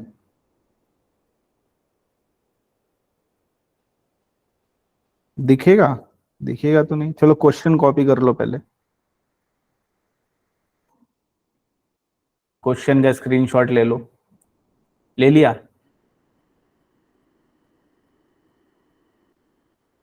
आंसर का ले लो।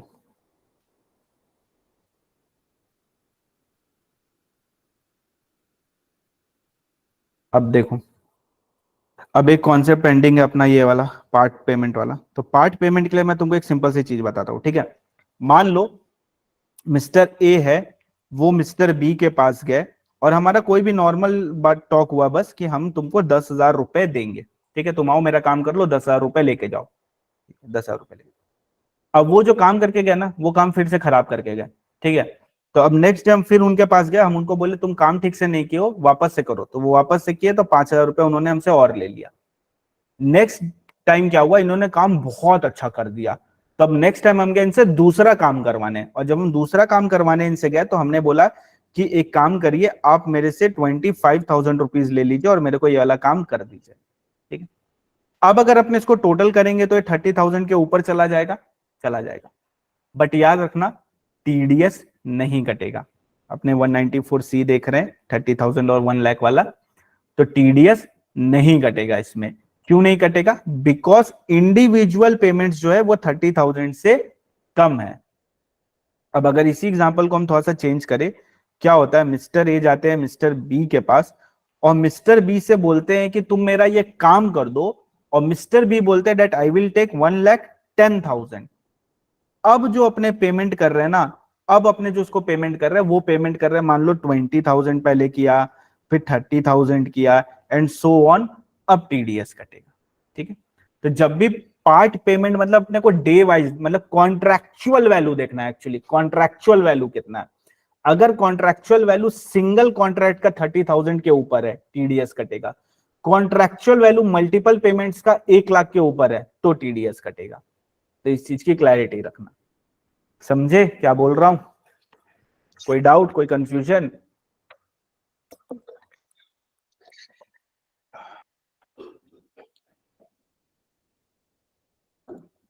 बोलो शिवानी। सर, जिस सेम पार्टी को जा रही है तो वो मैटर नहीं करता, वो ट्रांजैक्शन मैटर करती है कि अगर ये 30,000 से ऊपर है तो ही कटेगा एक टीडीएस। ट्रांजैक्शन, मतलब एक पर्टिकुलर ट्रांजैक्शन। ओके, मतलब अगर 3 इनवॉइस है वो डिफरेंट डिफरेंट अमाउंट हाँ, के हैं, जैसे मीन्स इस वाले में 30,000 देखो से यहाँ कम। पे 3 डिफरेंट ट्रांजैक्शन बनेंगे। ठीक है, तो फिर हर एक का अलग अलग 30,000 चेक करना है। बट इसमें ठीक देखो है। एक ट्रांजैक्शन है जिसके लिए 1,10,000 ले रहे, पेमेंट पार्ट वाइज ले रहे हैं। ओके, अच्छा, मतलब सर जो 1,10,000 एक ही इनवॉइस है और बाकी पेमेंट हाँ, वो अलग अलग करके ले रहा है, ऐसा? इनवॉइस अलग अलग से अलग अलग भी आ सकता है, वो मैटर नहीं करता। इनवॉइस ट्रांजैक्शन, एक पर्टिकुलर कॉन्ट्रैक्ट के लिए उसने 1,10,000 रुपया लिया टोटल में। Okay sir. और सर जो मैरिज होती है सर, वो पर्सनल पर्पज नहीं होता? कौन सा मैरिज? मैरिज मतलब शादी कराते हैं जब, तो हम्म, उस पे लिखा हुआ था ना कि 194C पर्सनल पर्पज के लिए नहीं करता, तो जो हाँ, मैरिज होती है तो उस पे कटेगा टीडीएस 194C का? इसकी बात कर रहे हो तुम? 194C में इसकी सर बात आपने कर रहे हो बताया था ना, ना। Event manager related to others, ये वाला ना? हाँ जी, हाँ जी। हाँ, तो इधर मैरिज काट दो, फिर यहाँ पे लिख दो डिबेट कंपटीशन, लिख दो डिबेट कंपटीशन एग्जाम्पल में। ठीक है, ओके, ठीक है सर। कॉन्ट्रैक्ट वैल्यू मैटर करता है, अगर contract value is more than 1 lakh तो टीडीएस कटेगा, अगर contract value is more than 30,000 तो भी टीडीएस कट जाएगा। ठीक है, दोनों ही सिनेरियो में। बोलो प्रदीपा, प्रदीपा, प्रदीपा। अरे सर कट कौन करेगा सर, टीडीएस रेसिडेंट? कट कौन करेगा तुमको अभी तक समझ में नहीं आया? कट कौन, आधा टीडीएस चैप्टर खत्म हो गया, तुमको पता नहीं है? जो बंदा पेमेंट करता है वो कट करता है टीडीएस। हाँ तो उसमें रेसिडेंट पेमेंट कर रहा है। रेसिडेंट नहीं, स्पेसिफाइड एसएससी, और वो रेसिडेंट भी होना चाहिए obviously. Sir, hmm, sir, in the concept book, actually at the threshold limit, you written, I mean, it's written that single payment greater than 30,000. Yes right. But actually, it's about single contract, na sir. Single contract या payment, या you can say like single contract as well. I mean, there is a difference between question number 48 and 51, na sir, in the same manner. अच्छा ठीक है, इसके लिए हम एक example draft करके तुम लोग को बताते हैं, ठीक है? मेरे को कल तक का टाइम दे, मस्त वाला एग्जांपल ड्राफ्ट I करके mean, दूंगा। single payment means. No no, it is for a- not like this, इसमें सिंगल पेमेंट भी इंक्लूडेड है वो, ठीक है? I will draw an example tomorrow, then you will get to know about it, clarity आएगी अच्छे से। I have a doubt actually in question number 51. Part payments were made 20,000, part 25,000 and 20. Payment was made ना, वहां पे एक difference है। Question number 51 if you see ना, over here see, 1(3) a payment of 30,000 is due to Mr. X on account of contract work। इसका मतलब होता है कि ऑलरेडी डिसाइडेड था कि 1,10,000 रुपए पेमेंट करना है, तभी तो ड्यू हुआ ना, वरना ड्यू कैसे होगा? ड्यू तो तब होगा ना जब ऑलरेडी अपने को डिसाइडेड है कि पेमेंट करना है। Yes, sir. In this 51, actually the point is it's greater than 1 lakh aggregate in the financial year. Correct. Due to this, we have to deduct TDS. But in in question number 48, it has written that the I mean third line, so payment made to the contractor exceeding 30,000 in a single contract and 1 lakh in aggregate of contracts during the financial year. Where? In question number 48, third line, sir, answer. 48, Yes, sir. 48, Yes, sir. This Question number one? 48. Yes, sir. Third line. In answer, third line. two contracts in 30,000 wanted and 1 lakh in aggregate of contracts during the financial year। हाँ ठीक है, just do one thing, रुको कल तक समझाते हैं सबको एक प्रॉपर एग्जांपल ड्राफ्ट करके। सर वो जो आपने एग्जाम्पल दिया है सर 10,005 रिलेटेड टू दिस ना, ठीक है? इसके लिए एक दिन टाइम दो, हम कल इसके लिए एक अच्छा एग्जांपल ड्राफ्ट करते हैं इस थ्रेशोल्ड के लिए। इस सर, थ्रेशोल्ड के अलावा कोई डाउट है? सर वो उसमें 2 कॉन्ट्रैक्ट हो रहे हैं, आप 3 कैसे बता रहे हो, वो पूछ रही थी। कौन सा 3 कॉन्ट्रैक्ट? सर जो लिए थे एक किसमें? ही कॉन्ट्रैक्ट पे डबल पेमेंट हो रहा है ना, पहले 10,000 दे के आया फिर 5,000 देकर आया। नहीं, वो अलग अलग कॉन्ट्रैक्ट के लिए है। एक बार काम खत्म हो गया फिर दोबारा लेकिन वो काम तो खराब हुआ तो उसी काम के लिए दोबारा नहीं, दिया ना। वैसे नहीं, मतलब दूसरा काम, वैसे चलो मान लो दूसरे काम के लिए, वो काम बहुत अच्छा हुआ, दूसरे काम के लिए। वैसे वो एक बार एक कॉन्ट्रैक्ट खत्म हो गया, दोबारा स्टार्ट हुआ तो वो दूसरा कॉन्ट्रैक्ट हो गया, वो नया नहीं होगा। चलो, थ्रेशोल्ड से छोड़ के किसी को और कोई डाउट है? नहीं, थ्रेशोल्ड छोड़ के कोई डाउट नहीं है, ठीक है?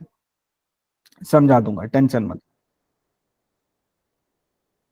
Pair should be specified SSC, obviously pair should be the specified SSC. जो बंदा पैसा दे रहा है वो स्पेसिफाइड एसएससी होना चाहिए। जिसको पैसा मिल रहा है अगर वो इंडिविजुअल है तो 1%, अदर देन इंडिविजुअल है तो 2%। ये स्पेसिफाइड है या नहीं है उससे फर्क नहीं पड़ता है, ठीक है? चलो आगे बढ़े। अब एक क्विक रिवीजन मारते हैं अभी जितना पड़ा। तो सबसे पहले हमने देखा 194J। 194J में हमने क्या देखा? 194J में हमने देखा कि अगर इंडिविजुअल एचयूएफ है तो सिर्फ 2 सर्विसेज अपने को लेनी है, प्रोफेशनल फीस और टेक्निकल।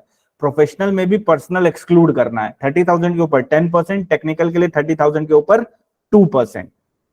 किसकी? इंडिविजुअल एचयूएफ जिसका टर्नओवर प्रीसीडिंग प्रीवियस ईयर में क्रॉस होता है 1 करोड़ या 50 लाख। आ जाओ सब, कैमरा ऑन करो। कहाँ सो गए क्या? सर हम सो गए थे। उठ जाओ, गुड मॉर्निंग कुकड़ू, उठो। बाकी अदर कंपनी फर्म एलएलपी की बात करते हैं। कंपनी फर्म एलएलपी के केस में 5 सर्विसेज है। अगर तुम्हारा प्रोफेशनल फीस है 30,000 के ऊपर 10%, टेक्निकल है 30,000 के ऊपर 2%, रॉयल्टी फिल्म 30,000 के ऊपर 2% रॉयल्टी, अदर देन फिल्म 30,000 के ऊपर 10%, नॉन कम्पीट फीस 30,000 के ऊपर 10%, डायरेक्टर के लिए बिना किसी लिमिट के लिए 10% है, टेक्निकल के लिए 2% लिमिट है, बाकी सबके लिए 10% है, थ्रेशोल्ड सबके लिए 30,000 के ऊपर है एक्सेप्ट डायरेक्टर, डायरेक्टर के लिए सिर्फ कोई थ्रेशोल्ड नहीं है, 1 रुपया भी तो भी पेमेंट करना पड़ेगा। अब फिर हम आ गए वर्क्स कॉन्ट्रैक्ट में। वर्क्स कॉन्ट्रैक्ट में हमने क्या देखा, सेल परचेज अलग होता है, वर्क्स कॉन्ट्रैक्ट अलग होता है। कैसे आइडेंटिफाई करना है, मटेरियल से, अगर मटेरियल थर्ड पर्सन से प्रोक्योर करते हो तो सेल परचेज, जिसको क्या बोलेंगे, कॉन्ट्रैक्ट फॉर सेल, और अगर अदर देन दैट है तो मतलब जो अपना बायर है वही मटेरियल दे रहा है तो उस सिनेरियो में इसको बोलते हैं वर्क्स कॉन्ट्रैक्ट, और वर्क्स कॉन्ट्रैक्ट 194C में कवर होता है। फिर हमने देखा कि क्या इंक्लूड करना है क्या इंक्लूड नहीं करना। अगर raw material use in manufacturing third person से लेके आते हैं तो 194C is not applicable, buyer से लेते हैं 194C इज एप्लीकेबल। अगर सेपरेटली शो कर देते तो एक्सक्लूडिंग दैट वैल्यू टीडीएस कटेगा, अगर सेपरेटली शो नहीं करते तो including that material value TDS कटेगा। बट टीडीएस कटता कब है, तो टीडीएस तब कटता है जब स्पेसिफाइड एसएससी जो होता है वो पेमेंट करता है किसी रेसिडेंट को, threshold limit is single payment 30,000 के ऊपर, एग्रीगेट पेमेंट 1 लाख के ऊपर, रेट है तुम्हारा अगर इंडिविजुअल एचयूएफ है जिसको पेमेंट हो रहा है तो 1%, अदर डिडक्टिव है तो 2%। स्पेसिफाइड एसएससी कौन होना चाहिए, जो बंदा पैसा दे रहा है वो स्पेसिफाइड एसएससी होना चाहिए। और ये हर ही सेक्शन में, जितना सेक्शन अभी हमने पढ़े सब में यही है कि जो पैसा दे रहा है वो स्पेसिफाइड होना चाहिए, तभी टीडीएस कटेगा। अच्छा, वर्क्स कॉन्ट्रैक्ट में हमने देखा अगर पर्सनल पर्पस के लिए है ना इंडिविजुअल एचयूएफ तो टीडीएस नहीं कटेगा इंडिविजुअल एचयूएफ के लिए। ट्रांसपोर्टर के लिए अगर मोर देन 10 व्हीकल उसके पास कभी भी नहीं था at any time during the previous year और वो डिक्लेरेशन दे दे तो टीडीएस नहीं कटेगा। ट्रांसपोर्ट बाय रेलवे टीडीएस नहीं कटेगा। फिर हमने देखा एडवर्टीजमेंट से रिलेटेड, एड एजेंसी पे करती है, क्लाइंट एड एजेंसी को पे करता है टीडीएस कटेगा। एड एजेंसी पे करती है TV channel, no TDS. TV channel ad agency को देता है, नो टीडीएस। अब स्क्रिप्ट की बात करते हैं। अपने पास एक स्क्रिप्ट था, अपने लेके चले गए, उसने मेरे स्क्रिप्ट के हिसाब से बना दिया show, then it is works contract 194C लगेगा। स्क्रिप्ट लेके गया बट उसने ऑलरेडी प्रोड्यूस प्रोग्राम हमको चिपका दिया तो कोई टीडीएस नहीं लगेगा because it is contract for sale and not works contract. Gas वाले केस में क्या होता है, अगर इंक्लूडिंग है ट्रांसपोर्ट तो फिर अपना जो तो भी ये कॉन्ट्रैक्ट फॉर सेल बोला जाएगा, इसमें वर्क्स कॉन्ट्रैक्ट नहीं है, टीडीएस नहीं कटेगा। बट गैस एजेंसी और ट्रांसपोर्टर के बीच में जो ट्रांजैक्शन हुआ है उस पे टीडीएस कटेगा, उस पे टीडीएस कटेगा। Okay, are you with me, सब साथ हो? हाँ सर। तो स्पेसिफाइड एसएससी जहां जहां है वहां पे अपने येलो कर देते हैं। अब आते हैं section number 194M, M for mixed, M for mixed. अब मेरी बात यहां पे देखो, अब ये चार्ट का काम आएगा, ठीक है। 194H क्या है, कमीशन है स्पेसिफाइड एसएससी के लिए, ठीक है। 194I क्या है, रेंट है स्पेसिफाइड एसएससी के लिए, यानी वो इंडिविजुअल एचयूएफ इसमें कवर नहीं है जिसका 1 करोड़ या 50 लाख से कम है, वो कवर नहीं होते। 194A स्पेसिफाइड एसएससी के लिए, 194C स्पेसिफाइड एसएससी के लिए, 194J स्पेसिफाइड एसएससी के लिए। अब मेरी एक बात सुनो, 194I में वो इंडिविजुअल जिसका 1 करोड़ 50 लाख से कम है वो कवर नहीं होते, लेकिन वो कवर हो जाते हैं 194IB में, राइट। फिर आते हैं 194H, 194C एंड 194J। ये तीनों में वो है जो 1 करोड़ या 50 लाख से कम है इंडिविजुअल, वो कवर नहीं होते हैं इसमें। तो वो कहां कवर होंगे, वो कवर होंगे 194M में, याद रखना। Not even we can extend to this कि एक इंडिविजुअल एचयूएफ ने प्रोफेशनल फीस ली है पर्सनल पर्पस के लिए, so 194J is not applicable, right, but 194M will be applicable, ठीक है।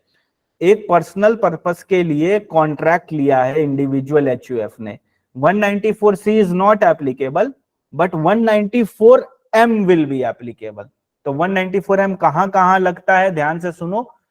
कोई भी इंडिविजुअल एचयूएफ जो C, H और J में कवर नहीं होता है, आइदर पर्सनल पर्पस वाला रीजन से या टर्नओवर वाला रीजन से, दोनों में से अगर किसी भी रीजन से वो कवर नहीं होता है तो वो 194M में होगा। साइड में लिख लो आइदर फॉर तुम्हारा पर्सनल पर्पस या बिकॉज ऑफ टर्नओवर, या तो टर्नओवर की वजह से और या तो फिर तुम्हारा पर्सनल में यूज किया इसीलिए, तो वो कवर होगा 194M में।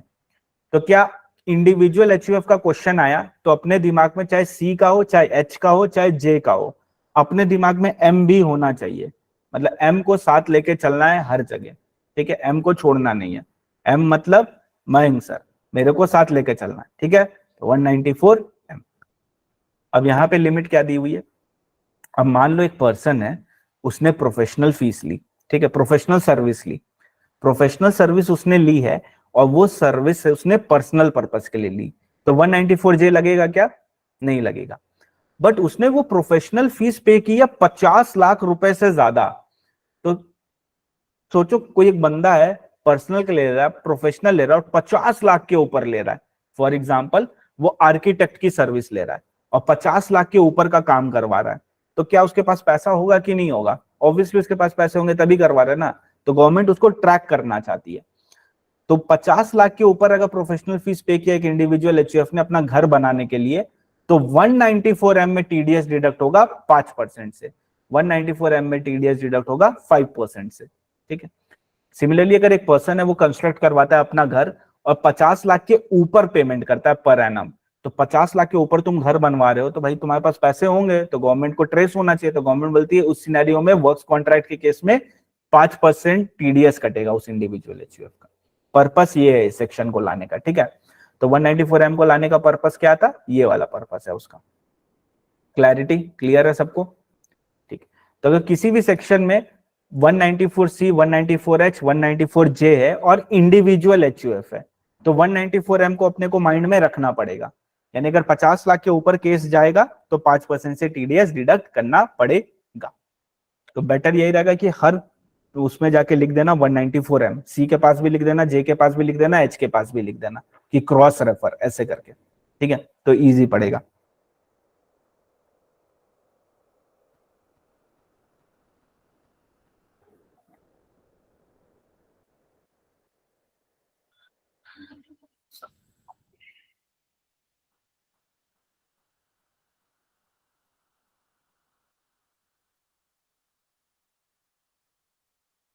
क्वेश्चन नंबर 8 पे आ जाओ सब।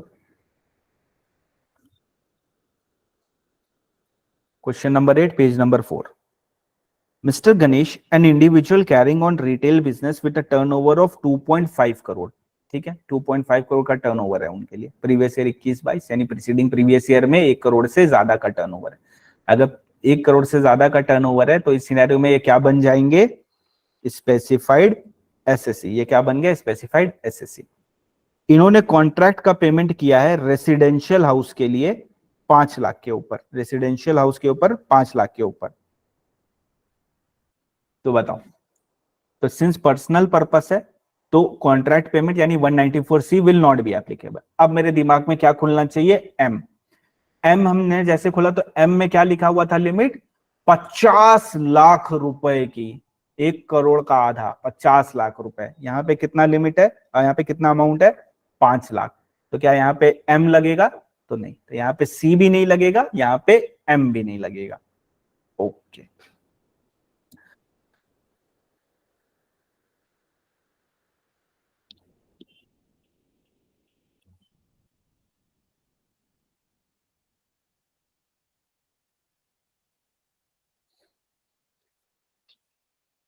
ठीक है।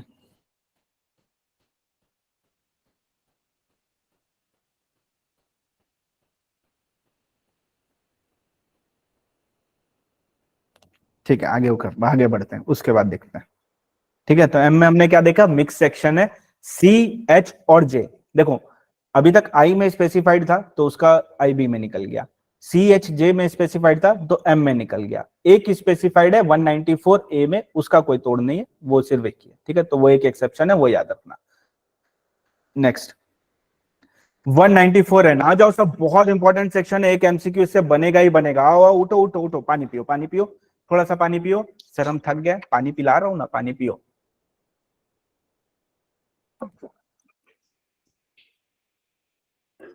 कैमरा ऑन करो, मेरे को स्क्रीन पे कोई नहीं दिख रहा है। आओ जल्दी सामने, एक्सप्रेशन देखो सबका। उड़ा हुआ एक्सप्रेशन। हमें भी पीकर आने दो, तुमको पानी का बोतल पास रखना चाहिए ना। चलो अंकित, तुम कहाँ बैठे हो इतने अच्छे मौसम में? पहाड़ियों में चले गए क्या तुम? बोतल में पानी नहीं है, पेट में तो पानी है तुम्हारे। आ जाओ इधर, थोड़ा पेट का पानी हिलाओ और इधर आओ। देखो, अगर कोई भी पर्सन कैश विड्रॉ करता है 1 करोड़ के ऊपर, अच्छा मतलब नोटबंदी कौन से मंथ में हुई थी? नवंबर मंथ में हुई थी, याद है? डिमोनेटाइजेशन, तो 194N, तो 194N नोटबंदी से रिलेटेड है, कैश विड्रॉ से रिलेटेड है, तो 194N बोल के लन कर लेने का है, ठीक है। 8 नवंबर 2016। ओहो सुमित, कितना पैसा गया तेरा? तुमको पूरा डेट भी याद है? गद्दे के नीचे वाला सारा पैसा गया क्या? ठीक है, तो 194N talks about cash withdrawal. अगर कोई भी बंदा 1 करोड़ के ऊपर कैश विड्रॉ करता है, कोई भी बंदा 1 करोड़ रुपए के ऊपर कैश विड्रॉ करता है, कैश कहां से विड्रॉ होता है? बैंक से ही होता है ना, bank, post office, cooperative bank.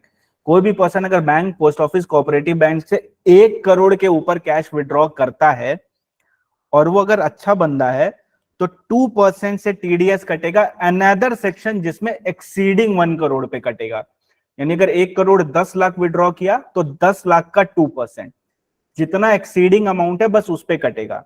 एक हमने कहा देखा था? एक हमने देखा था 194 डीए में, याद है? डेट आफ्टर मैच्योरिटी वाला, मैच्योरिटी माइनस प्रीमियम। एक हम यहां देख रहे हैं कि 194N है, उसमें अगर बैंक से हम 1 करोड़ के ऊपर रुपया निकालते हैं, जैसे अभी सुमित जाएगा 1 करोड़ रुपए का स्लिप काटेगा, जाके बैंक से कैश विड्रॉ करेगा, तो 1 करोड़ के ऊपर जितना भी वो विड्रॉ करेगा उस पर 2% से टीडीएस कटेगा। कितने से कटेगा? 2% से कटेगा। और अगर सुमित नालायक आदमी है, अब नालायक आदमी कौन होता है? जो लास्ट 3 प्रीसीडिंग प्रीवियस ईयर का रिटर्न नहीं लगाता है। सुमित से पूछो, देखो वो नहीं लगाया। तो जिसने 3 प्रीसीडिंग प्रीवियस ईयर के रिटर्न नहीं लगाए, लेकिन वो प्रीसीडिंग प्रीवियस ईयर नहीं, अपने को वो प्रीसीडिंग प्रीवियस ईयर लेना है जिसका आरओआई एक्सपायर हो गया, रिटर्न ऑफ इनकम का डेट एक्सपायर हो गया। जनरली क्या डेट है अभी के लिए? मान के चलो 31 जुलाई है ऑफ द असेसमेंट ईयर, ठीक है। तो अपना जो चालू हो रहा है ईयर, उसके पहले जिसका आरओआई का डेट एक्सपायर हो गया है, इसके पहले अगर आरओआई का डेट एक्सपायर हो गया है, वो होता है नालायक आदमी, ठीक है। तो नालायक आदमी कौन होता है? जिसका 3 preceding previous year continuously return नहीं लगा है। बट 3 कौन सा? तो इसको लर्न करने का एक सिंपल तरीका है, जो एक्चुअल प्रीसीडिंग ईयर है ना उसको छोड़ के उसके पीछे के 3, जो अपना एक्चुअल प्रीसीडिंग ईयर है उसको छोड़ के उसके पीछे के 3 लेने अपने को। यानी एग्जाम पर्पस के लिए 18-19, 19-20, 20-21। अगर किसी पर्सन ने इन तीनों सालों के रिटर्न नहीं लगाए, तीनों के तीनों, 18-19, 19-20, 20-21, तो उसके लिए जो 1 करोड़ की लिमिट थी ना कि 1 करोड़ के ऊपर 2%, उसके लिए लिमिट गिर जाएगी एंड उसके लिए लिमिट हो जाएगी 20 लाख की। यानी अगर वो 20 लाख के ऊपर कैश विड्रॉ करता है तो 2% से टीडीएस कटेगा। मान लो उसने 25 लाख किया तो 5 लाख पे 2%, मान लो उसने 30 लाख किया तो 10 लाख का 2%, और अगर 1 करोड़ के ऊपर भी करता है वो, तब उसके लिए 5% का टीडीएस है। उसके लिए कितने का टीडीएस है? 5% का टीडीएस है, ठीक है। टीडीएस कब निकलेगा, कब कटेगा? At the time of payment, at the time of payment, ठीक है। नहीं, जो अपना इमीडिएटली प्रीसीडिंग ईयर है उसको छोड़ के पीछे वाले 3 साल लेने हैं, ठीक है। जो अपना इमीडिएटली प्रीसीडिंग ईयर है उसको छोड़ के पीछे के 3 साल अपने को लेने हैं, बिकॉज जो अपना इमीडिएटली प्रीसीडिंग ईयर है उसका आरओआई अभी एक्सपायर नहीं हुआ है। जब अपना साल शुरू हुआ था तो उसका आरओआई एक्सपायर नहीं हुआ, बिकॉज वो 31 जुलाई होता है। एक बार के लिए मान लो 31 जुलाई होता है, तो 31 जुलाई तो एक्सपायर नहीं हुआ ना, साल शुरू होने से पहले, साल शुरू होने से पहले पीछे जो इमीडिएटली प्रीसीडिंग है उसको छोड़ के। 2 करोड़ हुआ तो 1 करोड़ का 5%, 2.5 करोड़ हुआ तो 1.5 करोड़ का 5%। नालायक आदमी की बात कर रहे हैं, ठीक है। बाकी सबके लिए तो 2% है, ठीक है।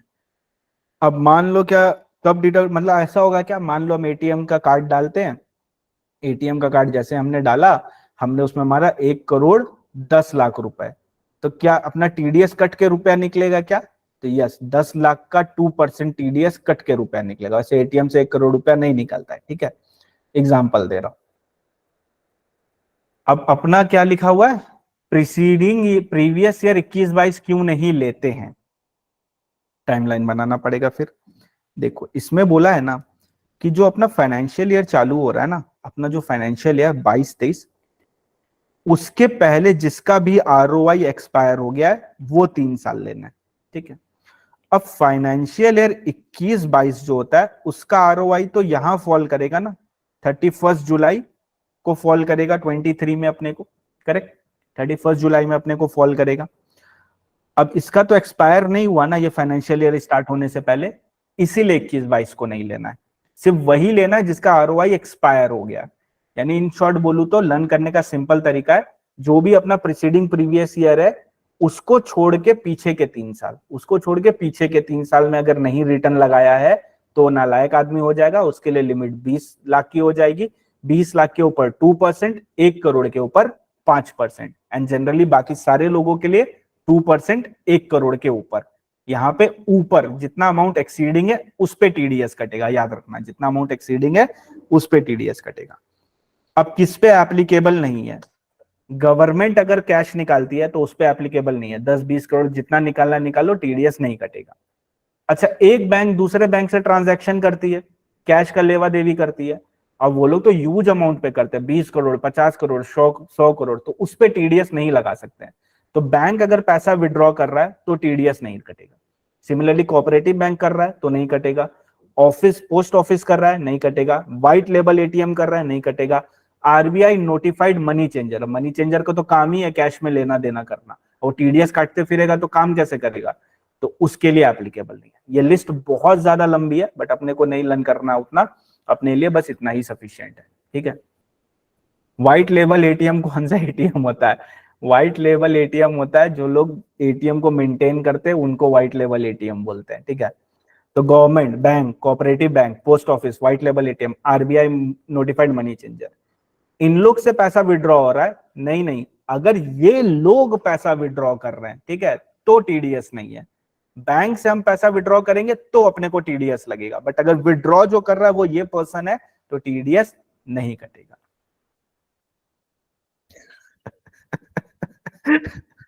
ठीक है, तो 194N में हमने क्या देखा? कैश विड्रॉ करते 1 रुपए के ऊपर 2% से TDS कटेगा, बट अगर नालायक आदमी है यानी फाइनेंशियल ईयर 18, 19, 19, 20, 2021 का तीनों का रिटर्न नहीं लगाया तो उसके लिए लिमिट हो जाएगी 20 लाख की, 20 लाख से 1 करोड़ 2%, 1 करोड़ के ऊपर जितना भी अमाउंट है उस पे 5% है, ठीक है। और कब कटेगा? At the time of payment कटेगा। अगर विड्रॉ जो कर रहा है वो गवर्नमेंट है, बैंक है, पोस्ट ऑफिस है, कोऑपरेटिव बैंक है, व्हाइट लेबल ATM है, RBI नोटिफाइड मनी चेंजर है, ये लोग है तो नहीं कटेगा। लिस्ट बहुत लंबी है, उतना नहीं लर्न करना है, ठीक है। Correct, owned and manage by other than bank. Google से कॉपी पेस्ट किया क्या? लग रहा है गूगल से कॉपी पेस्ट किए हो तुम, डेफिनेशन उसी टाइप का है।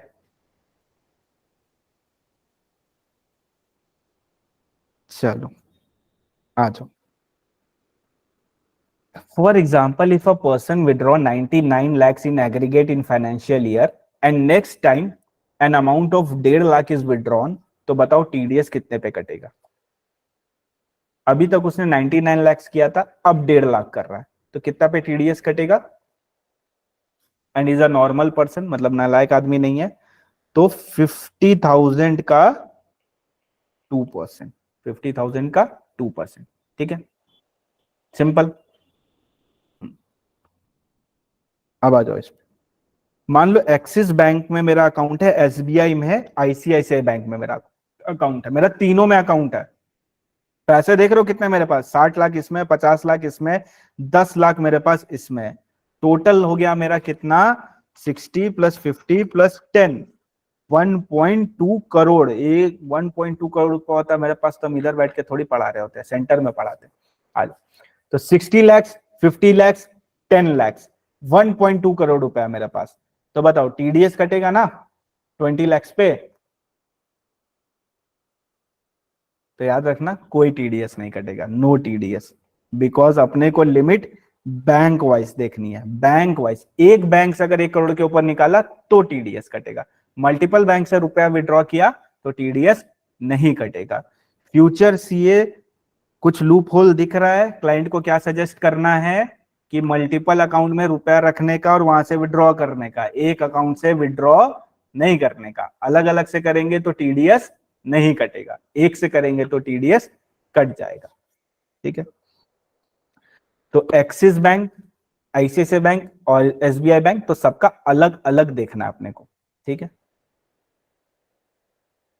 अलग अलग से करो, खुश रहो। बुक आ गया, कौशिक का बुक आ गया, कॉन्ग्रेचुलेशंस कौशिक, पार्टी दे देना तुम, हम क्यूआर कोड शेयर करेंगे, तुम पैसा ट्रांसफर कर देना, हम बाकी लोग को ट्रांसफर कर देंगे। बधाई हो बधाई। चलो, सेविंग से मैंने विड्रॉ किया 10 लाख, करंट अकाउंट से मैंने विड्रॉ किया 1 करोड़, बताओ टीडीएस कटेगा कि नहीं कटेगा? टीडीएस कटेगा कि नहीं कटेगा? कटेगा कि? अच्छा, मतलब सेविंग को भी कंसीडर करना है, करंट को भी कंसीडर करना है। द आंसर इज यस, दोनों को कंसीडर करते हुए चलना है। तो अपने को कोई फर्क नहीं पड़ता, तुम सेविंग से करो, किसी से भी करो, एक बैंक से विड्रॉ किया 1 करोड़ से ऊपर, देन तुमको पे करना पड़ेगा। ठीक है, अभी एक काम करो, सबसे पहले तो यहाँ पे ये लिख लो पर डिडक्टर, 1 करोड़ जो है वो पर डिडक्टर है, यानी पर बैंक हो गया, पोस्ट ऑफिस हो गया, जो भी है, तो वो एक दिन में अलग अलग कर सकते हैं क्या? नहीं, एग्रीगेट हो जाएगा। 1 करोड़ के ऊपर जाना नहीं चाहिए ड्यूरिंग द फाइनेंशियल ईयर, यहाँ चाहो तो फाइनेंशियल ईयर भी लिख सकते हैं, during the financial year 1 crore के ऊपर नहीं जाना चाहिए। सेविंग में कौन रखता है 1 करोड़ रुपए? एग्जाम्पल है, 1 करोड़ 20 लाख तो मेरे पास भी नहीं है, एग्जाम्पल में है। ठीक है, आ जाओ, चलो 1 करोड़ 20 लाख, जल्दी बताओ। तो आप क्या बोलोगे? 20 लाख पे 2%, correct. Now my question to you, अब ये है एक नालायक आदमी। नालायक आदमी कौन होता है? जो लास्ट 3 प्रीसीडिंग ईयर में नहीं लगाया हुआ है। तो उसके लिए कितना होगा? उसके लिए फिर क्या करेंगे अपने? हाँ, स्लैब में मत डाल देना, वो स्लैब नहीं है, याद रखना। ठीक है, क्या करेंगे? 20 लाख का 5%, 1 करोड़ के ऊपर जाने से 20 लाख का 5% कर देंगे। चलो ये बताओ, 40 लाख नॉर्मल आदमी के लिए कुछ नहीं, बट अगर नालायक आदमी है तब 20 लाख का 2%। समझ रहे सब? साथ हो? सबको समझ में आ रहा है? सर ठीक है,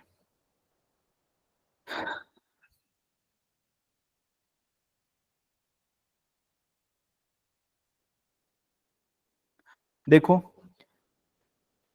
क्वेश्चन नंबर 61, 82 क्वेश्चंस में अपने 61 पे पहुंच चुके हैं। हाँ, बीच में कुछ छोड़े हैं, लेकिन ऑलमोस्ट कितने सारे क्वेश्चंस हमने कर लिए। कशदश is the Indian company in a business of event management throughout the India, पूरे इंडिया से उसने विड्रॉ किया है 10 लाख रुपए कैश में 7th को ही of each month during the financial year, इतना from it current account with Union Bank for local payment and for payment of wages. Okay, it did not made a single payment of 10,000, ये तो अपने बाद में देखेंगे, अभी important नहीं है वाला लाइन। तो मेन चीज क्या है? हर 7 तारीख को इसने 10 लाख रुपए पूरे इंडिया में जितने भी इसके यूनियन बैंक के अकाउंट है उनसे विड्रॉ किया है। अच्छा, लिमिट बैंक वाइज है बट ब्रांच वाइज नहीं है, याद रखना। अगर एक ही बैंक के मल्टीपल ब्रांच से किया तो भी वो एक ही काउंट होगा। तो इसने 10 लाख रुपए पर मंथ विड्रॉ किया, यानी 10 लाख इंटू 12, तो 1,20,000 इसने विड्रॉ किया। तो कितना पे टीडीएस कटेगा? 20 लाख पे टीडीएस कटेगा 2% से, जितना भी 1 करोड़ के ऊपर अमाउंट गया उस पे कटेगा। चल आप पहले एग्जांपल करवा देते हैं तो क्वेश्चन में दम नहीं रहता है। हाँ, इसलिए तो एग्जांपल करवाते हैं। वो एग्जांपल वाला शीट बहुत इंपॉर्टेंट है, एग्जाम में आधा से ज्यादा क्वेश्चन उसी एग्जांपल वाले शीट से आएगा। ठीक है, बस सर और नहीं। ठीक है ठीक है, रुको रिवीजन तो करवाने दो।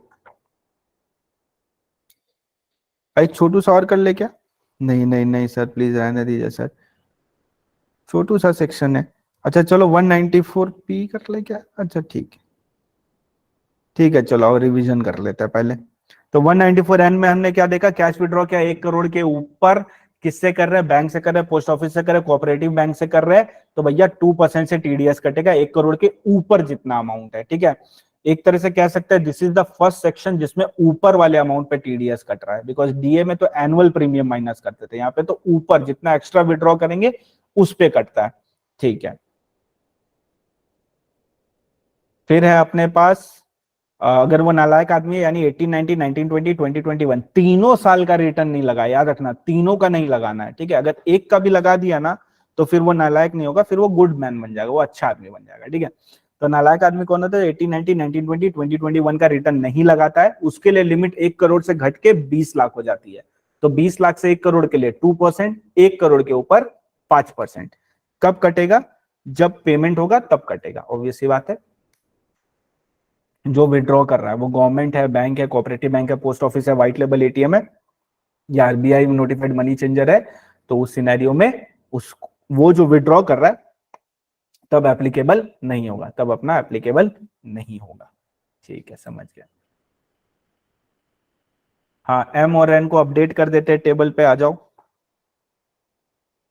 तो अपने थे फिर 194 एम में, पहले एम कर देते हैं। एम क्या था? मिक्स सेक्शन था। मिक्स में मतलब क्या था कि वो इंडिविजुअल और एचयूएफ जो सी, एच और जे में कवर नहीं होते, either for the reason of turnover या पर्सनल वाला, दोनों में से कोई भी रीजन हो सकता है, ठीक है। पेमेंट रेसिडेंट को कर रहे हैं। कितना रुपया था? बहुत बड़ा अमाउंट था, 50 लाख पर एनम था। कितना परसेंट था? 5% से टीडीएस था। 194 एन फॉर नवंबर वाला नोटबंदी। तो कितना अगर कैश विड्रॉ करते हैं तो ऑब्वियसली यहाँ पे बैंक होगा, पोस्ट ऑफिस होगा, यही सारे लोग होंगे, यहीं से कैश विड्रॉ होता है। और विड्रॉ करने वाला एक रेसिडेंट होगा, रेसिडेंट तो नहीं है लेकिन बोला गया रेसिडेंट। कितना? 1 करोड़ के ऊपर। तो जितना भी 1 करोड़ के ऊपर अमाउंट होगा ना उस पे 2% टीडीएस कटेगा। और नालायक आदमी के लिए 20 लाख, ठीक है, 20 लाख तक 2% और 1 करोड़ के ऊपर जाने से 5% हो जाएगा। एनी पर्सन कर देते हैं, ठीक है, ये एक बार देख के बताएंगे एनी पर्सन करना है कि नहीं, तो इसको एक बार के लिए रहने दो, ठीक है। पेई को एक बार हम बताते क्या होगा। So that's it. यहाँ पे अपना 194 एन और एम दोनों कवर हो गया। अब इसको अपने हाईलाइट करेंगे। क्यों हाईलाइट किया? ताकि अब अपने स्पेसिफाइड एसएससी और इसको कंपेयर कर सके कि जो वहां पे नहीं है वो यहाँ पे, इसलिए हाईलाइट वाला अपने कर रहे हैं। और हाईलाइट करने का सबसे बड़ा इंपॉर्टेंट चीज है कि अपने को पता होना चाहिए कि स्पेसिफाइड एसएससी कहाँ कहाँ है। देखो सब जगह नहीं है, कितने जगह है? सिर्फ 1, 2, 3, 4, 5, सिर्फ 5 जगह स्पेसिफाइड एसएससी है।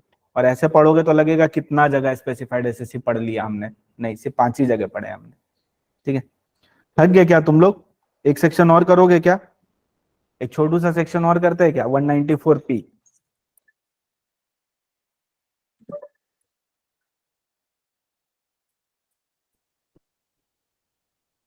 हो जाए, कुछ बोल रहे हो जाए, कुछ बोल रहे नहीं हो जाए। जिनका कैमरा ऑफ है वो लोग बोल रहे हो जाए हो जाए। तो तुम लोग क्या कर रहे हो? बेड में लेटे हुए हो क्या? 1 crore cash withdrawal is check in which year? In the same year. जो भी अपने फाइनेंशियल ईयर कर रहे हैं उसी फाइनेंशियल ईयर का टोटल 1 करोड़ से ज्यादा विड्रॉल नहीं होना चाहिए। छोटू तो नहीं लग रहा है, छोटू सा है एकदम। और छोटा सा एक कर ले क्या? एकदम छोटा सा है, ठीक है, एकदम छोटू सा सेक्शन है, शुरू होते ही खत्म हो जाएगा। अब देखो क्या हो रहा है यहाँ पे। 194P, P for pension, P for pension. 194P, P for pension.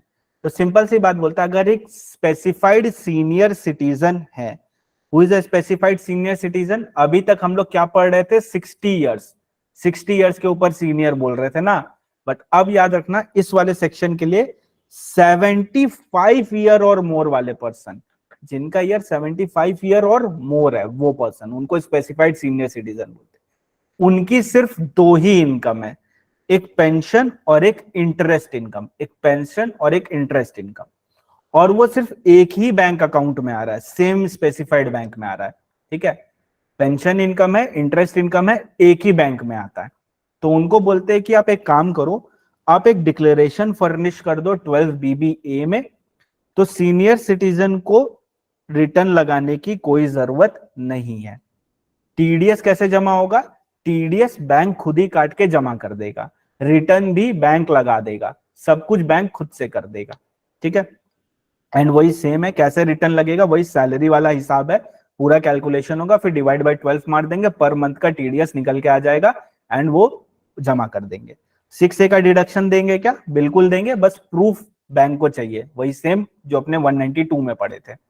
Rebate 87A मिलेगा, मिलेगा, इट इज अलाउड। ये 87A क्या होता है पढ़ेंगे बाद में, डोंट वरी। अच्छा, रिस्पॉन्सिबिलिटी किसका है? Once the senior person submit the declaration, it become responsibility of the specified bank to assess the income of the senior citizen. उसको डिडक्शन इंक्लूड करना है 80C से लेके 80U, and specified bank will deduct income tax from the total income based on the rate in force, और return भी वही लगाएगा। ठीक है, अब इस सेक्शन का मतलब तुमको समझ में आ रहा होगा, पर्पस क्या है। अब 75 इयर्स के अबव जो पर्सन है, अपने उनको तकलीफ नहीं देना चाहते, तो उनको बोलते हैं कि तुम बस एक फॉर्म जमा कर दो 12 BBA बैंक में, तुम्हारा एक ही बैंक अकाउंट होना चाहिए, उसी में पेंशन भी आ रहा है, उसी में इंटरेस्ट भी आ रहा है, तो बैंक खुद से तुम्हारा इनकम कैलकुलेट कर लेगा, खुद से तुम्हारा TDS कैलकुलेट कर लेगा, तुम्हारा TDS भी जमा कर देगा और तुम्हारा रिटर्न भी वही लगा देगा। तुमको कुछ भी करने की जरूरत नहीं है। ठीक है, इनफैक्ट तुम्हारा रिटर्न लगेगा ही नहीं, you will be exempt from filing return because तुम्हारा TDS ऑलरेडी जमा हो चुका होगा। तो ये एक पॉइंट है, सिंपल है, बस खत्म। 6 से देना है, वो वेरीफाई करना पड़ेगा बैंक को, रिबेट भी 87A का मिलेगा। बोला तो छोटू सा सेक्शन है, नहीं नहीं नहीं सर, सर छोटू सा सेक्शन नहीं है, आओ थोड़ा सा बड़ा कर देते, आ जाओ, तो जिद कर रहे हो तो आ जाओ, ये लो। तो इस क्वेश्चन को होमवर्क लिख लो, ठीक है। 194 P question number 63 is your homework, ठीक है। एक चीज एक बता देता हूं, इसमें ना तुम लोग ये वाला मत करना, 80TT भी मतलब मत करना, तुम लोग बस यहां तक कैलकुलेट करना, ठीक है। इसके नीचे वाला मत करना बिकॉज वो अभी सिखाया नहीं है। ओके, ठीक है, तो that's it, thank you very much for joining in. And और पढ़ाना था, चलो कोई बात नहीं, आज छोड़ देते हैं, रिवीजन कर लेना अच्छे से, कल करेंगे अच्छे से। ओके चलो, इवनिंग में मिलते हैं। आज इवनिंग में अपना है IDT का रिवीजन, तो जिन्होंने IDT नहीं लिया वो भी आ जाना, मजा आएगा, ठीक है। सबको ही आ जाना इवनिंग में, तो अपने कर लेंगे। चलो, अपडेट 194P, हाँ 194P अपडेट कर लेना घर पे। चलो bye bye, take care, and कल मिलता है, कल मजा आएगा। रिकॉर्डिंग वालों का भी तो आ जाओ लाइव। रिवीजन कहाँ होगा? रिवीजन होगा YouTube पे, लिंक आ जाएगी, सब्सक्राइब कर लेना।